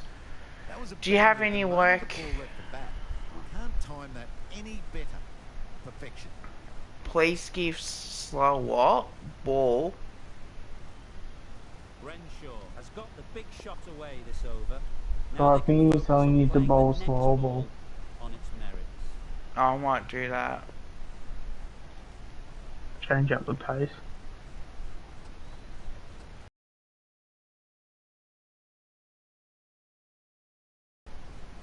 Actually, speaking of subs and stuff. Speaking of subs, actually, I actually found, I don't know if it was today or yesterday, but yeah, I actually got to 110. So I'm on 110 at the moment. But then again, I haven't been making any content, so I don't know why I'm subscribing. But oh well, there you go. Take it as it comes. I guess so. So I'm on 172 I think when Graz is saying, I think he's mucking around. And he's only just doing that as a joke. Because I haven't been around for a while, which is fair, so I can't be complaining about that. 4 people in the chat, well. Nicked it. Come on. Cricket 22. Actually, do I know if...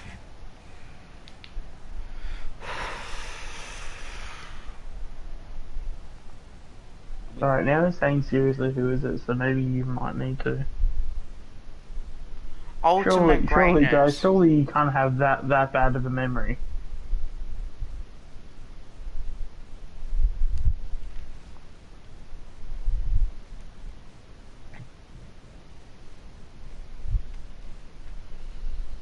I refuse to believe that your memory is that bad.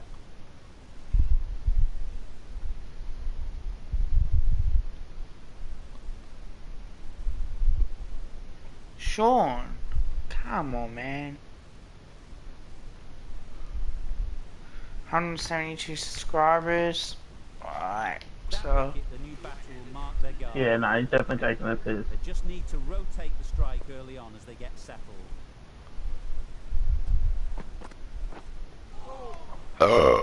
Homie. God, do. Come on, man. You should know.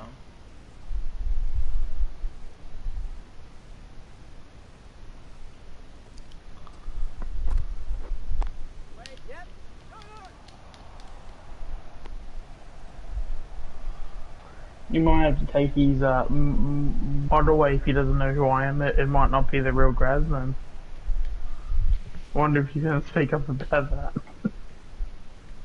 He'll probably start remembering me now.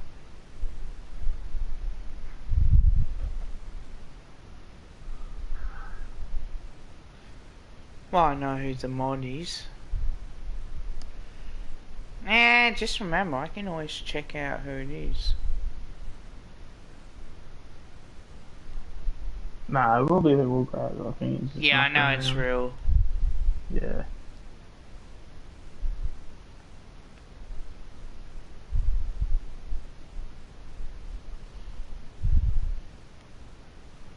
Yeah.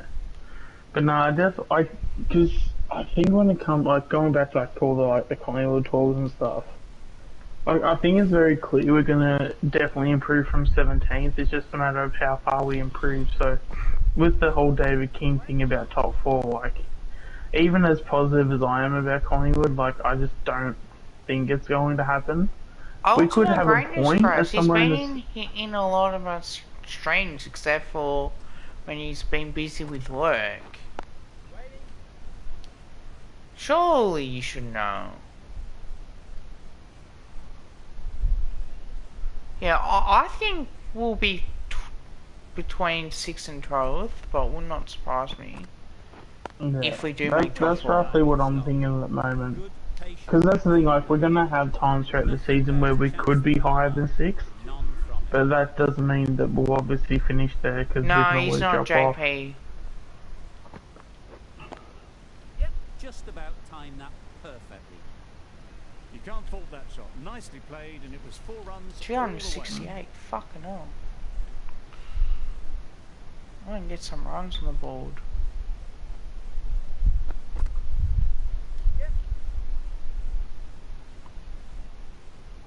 Well, another chance to bowl that one. Really can't have been wide by much, though. Sean has a YouTube channel called Ultimate Greatness. Well in the infield. You can't say how important that dive was. They scrambled the run, just about made it.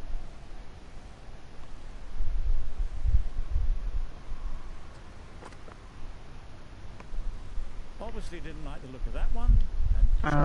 But no, so like, you know, throughout the season, I'm sure it'll go like up and down. So I feel like how it will play out is that I think we'll probably be around the top end towards the most of the year. Yeah. And then we're just going to have a big drop, and it just depends on how big that drop is. So we could say, I don't know, maybe say leading into the buys, you know, we could be, say, 4th. But even if we are 4th, we'll drop down a couple of spots, you know, by the end of the season. So whether that's 2 spots down to 6th, whether that's down to 12th, whether that's, you know, down further, like, you know, we're not going to obviously know, but also the teams that we're playing twice too, other than Melbourne, we've got pretty easy teams that we're playing twice as well. Gold Coast too. Yeah, I can't remember all of them, but I think except for the Melbourne one, they're all basically all bottom 4 teams, or not bottom 4 teams, but they're all teams that were like pretty winnable. Like, was it Carlton and yeah, I know Carlton, Gold Coast, Melbourne. If we can't beat Carlton twice, come on. Ultimate Greatness. Graz, come on. That's a massive shot. Just he's been he's my co-streamer. Everyone just I'll do co-trains with him. and admire. Surely you're taking a Guys, piss. I think you need to chill on this joke because this joke's getting pretty old pretty quickly now. Very sweet off the bat, and 4 all the way. No trouble at all to punch it away to the boundary for 4. A poor delivery.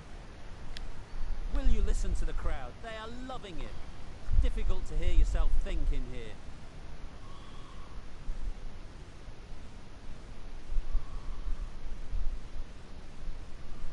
Yes. Wait up there. Yeah, well that's the one you're talking about. The crowd are really getting quite raucous. It's going to be difficult to focus down in the middle with this amount of noise. I'm actually surprised I haven't actually dropped in subs, to be honest, because I thought that if I hadn't made any content for however long it's been, I thought I would have lost some subs, but I'm actually still gaining a sub every week or so, so it's actually been alright. Yeah, pretty much. No pressure as they found a gap. Good running, just finding the gap, and that allows for rotation. Hang on, I'm just gonna...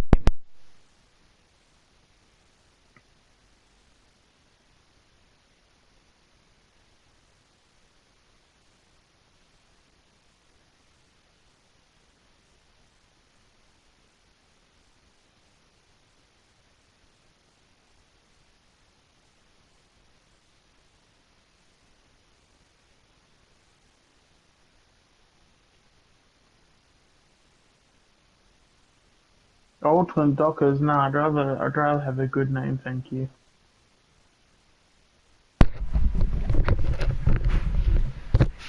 Ultimate Dockers, huh?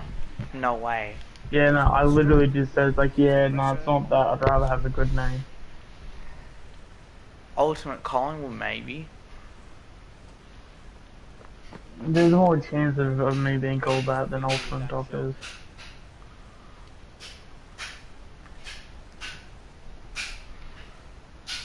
Oh, and I might be getting a I might wait to see, because if you know when it's gonna happen, but do you know when the season 2022 jumpers are coming out?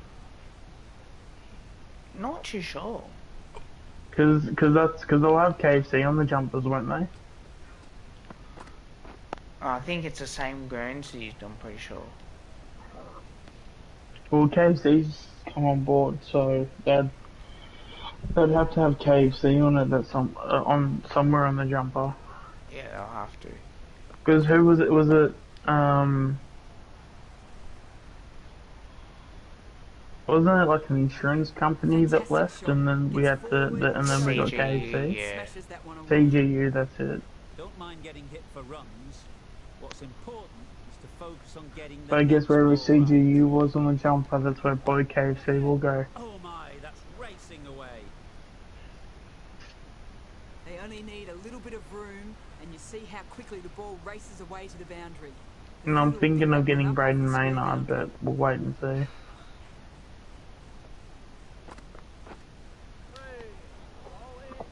10 runs added in that over.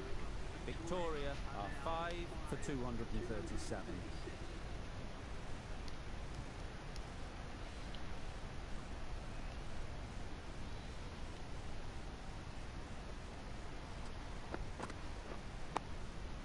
Got right in behind it.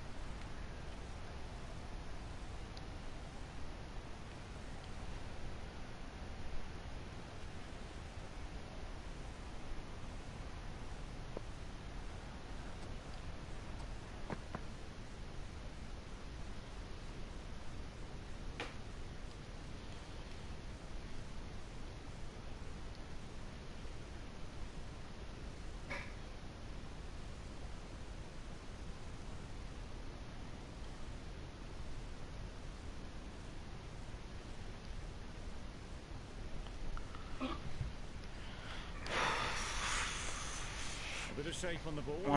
But yeah, so is there any predictions that you have, or anything that you think will happen that you want to just get out there?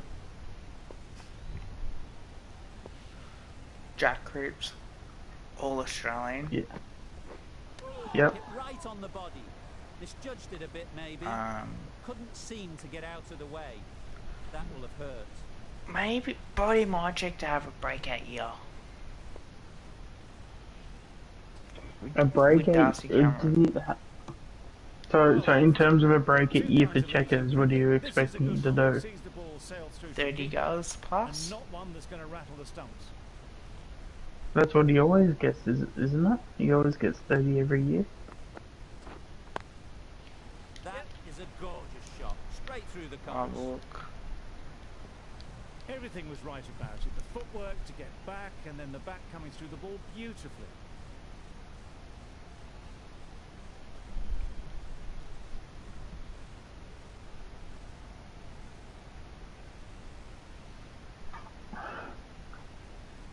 Actually, I'm willing to even say I think Brayden Maynard will be an All-Australian player next year. That's my prediction. You can understand why on that line they thought it was safe to let it straight through to the keeper. End of the over. 4 runs coming from it. Victoria are 5 for 241. Going with spin now.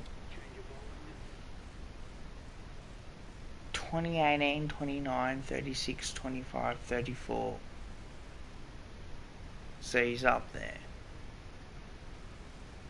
Wait, so what was the goals? 29 goals in 2018. Yep. 36 in 2019. 25 2020 and 34 this year. Okay. So how many goals do you think he'll kick? 38. 38. I think he can get 40. I think 40 wouldn't be too much of a stretch. Because considering that he's not going to be the number one key forward, so he's not going to be the And I reckon Darcy Cameron might have 30 goals. Darcy Cameron to have 30 goals. Yep. That's a big call. I like it though. Can't get that outside the ring field. I like that call. He has improved a fair bit. Yeah, but it's Darcy Cameron you're talking about though. Style off the front foot. Like it's God, if he pulls it off, like I'll definitely be giving you the credit for it, but yeah, I don't see that. I don't think he can 30 goals. Lovely timing. Will this one go to the fence? Yeah.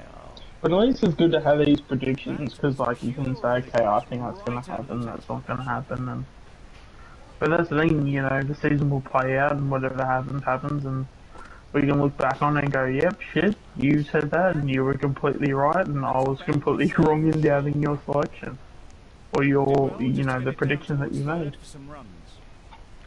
Yeah, 38, 30. Jamie, 35 potentially. Elliot, 35 goals. Yep. 25 goals. Oh wait, 25 or 35? 35. 35. If injuries play huge for him. 7 runs. Or if he doesn't get injured, you mean? If he doesn't get injured, I think 5 for 248. injuries are coming into the attack from the Paddington end. certainly, yeah, gonna help him out more. Might end the stream after this game because I've got to get up in the morning. Quick onto that in the infield. Timing just a little early on that occasion.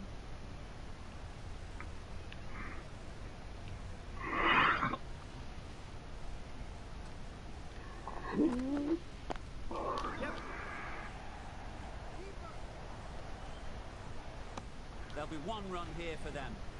That's what happens if you stray a little down the leg side. It's too easy just to glance the ball off the pads and take the easy runs. Mason Cox, 15 goals. Yep.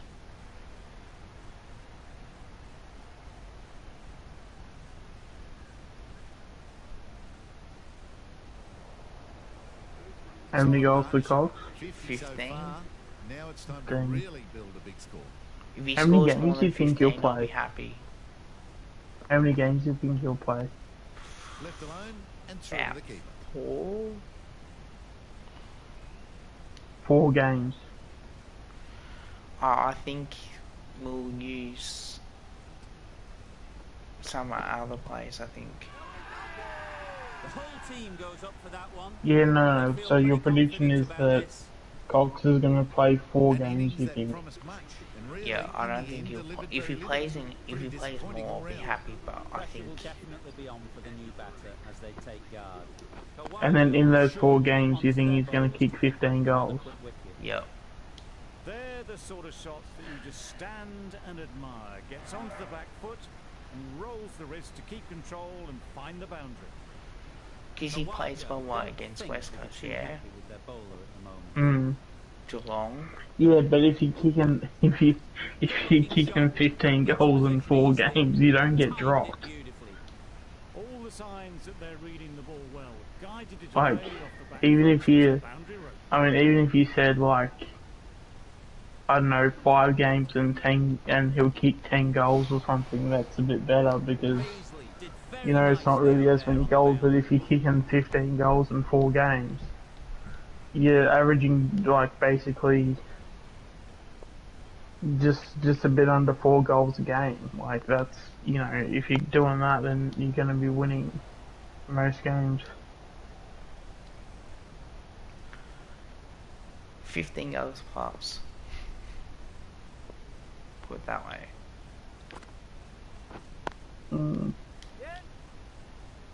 That's great. Yeah, but he's not going to kick that. He's not going to kick that many goals if he only plays 4 games, though. That's what I'm trying to get at. 4 games or more as a prediction. Encouraging them to drive and really attack the stumps. Because I think with Cox, he doesn't do enough.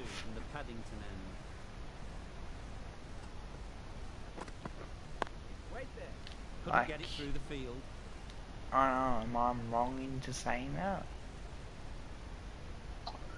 Oh, I think he does a lot. He just doesn't. He's just one of those things. Like, he's just one of those types of players. Like, once he does something bad, it sticks with you a lot longer than when he does something good.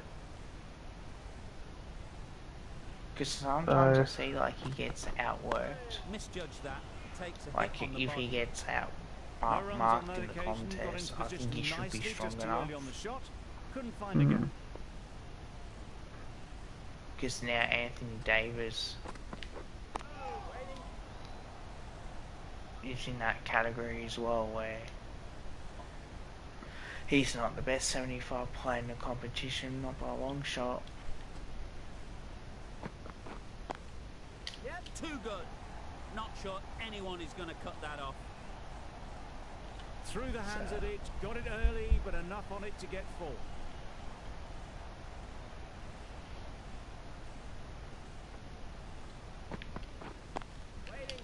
Fall through the offside.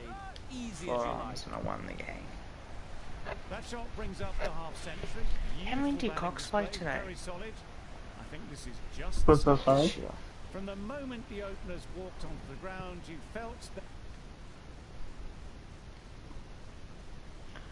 Before I end the stream, I'll find out.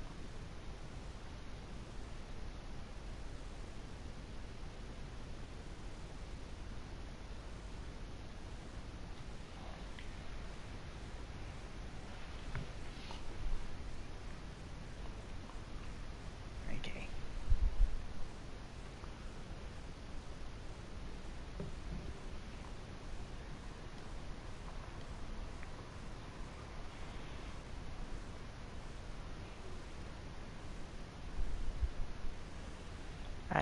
His highest he's kicked is 25. So he kicked 8 this year with 7 games.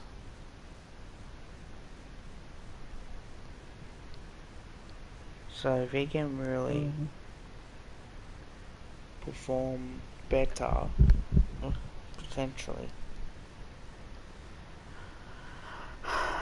Alright guys, this is gonna be the end of the stream. I'm gonna go to bed. Thank you guys for watching. 5 likes, which is good. Sean, you got anything to say before we head off, or?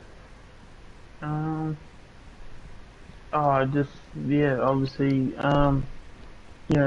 good stream. Obviously turned up a little bit late than I obviously wanted to, but all in all, it was obviously good. Make sure to check out both of our channels in the future for all the future content that's going to be happening. And with that being said, hope you guys enjoyed everything, and make sure to stay tuned for future content if you guys ever have the time, and make sure to like and subscribe for the current videos that we have and future content coming your way. I will be doing a couple NBA and I think Melbourne Stars videos as well, so I'll try and get that out as well as much as possible. But yeah, definitely tomorrow is the day as well. So thank you very much for watching, guys, and check out Sean's channel as well, and also subscribe to him if you haven't. And until then, good night, guys.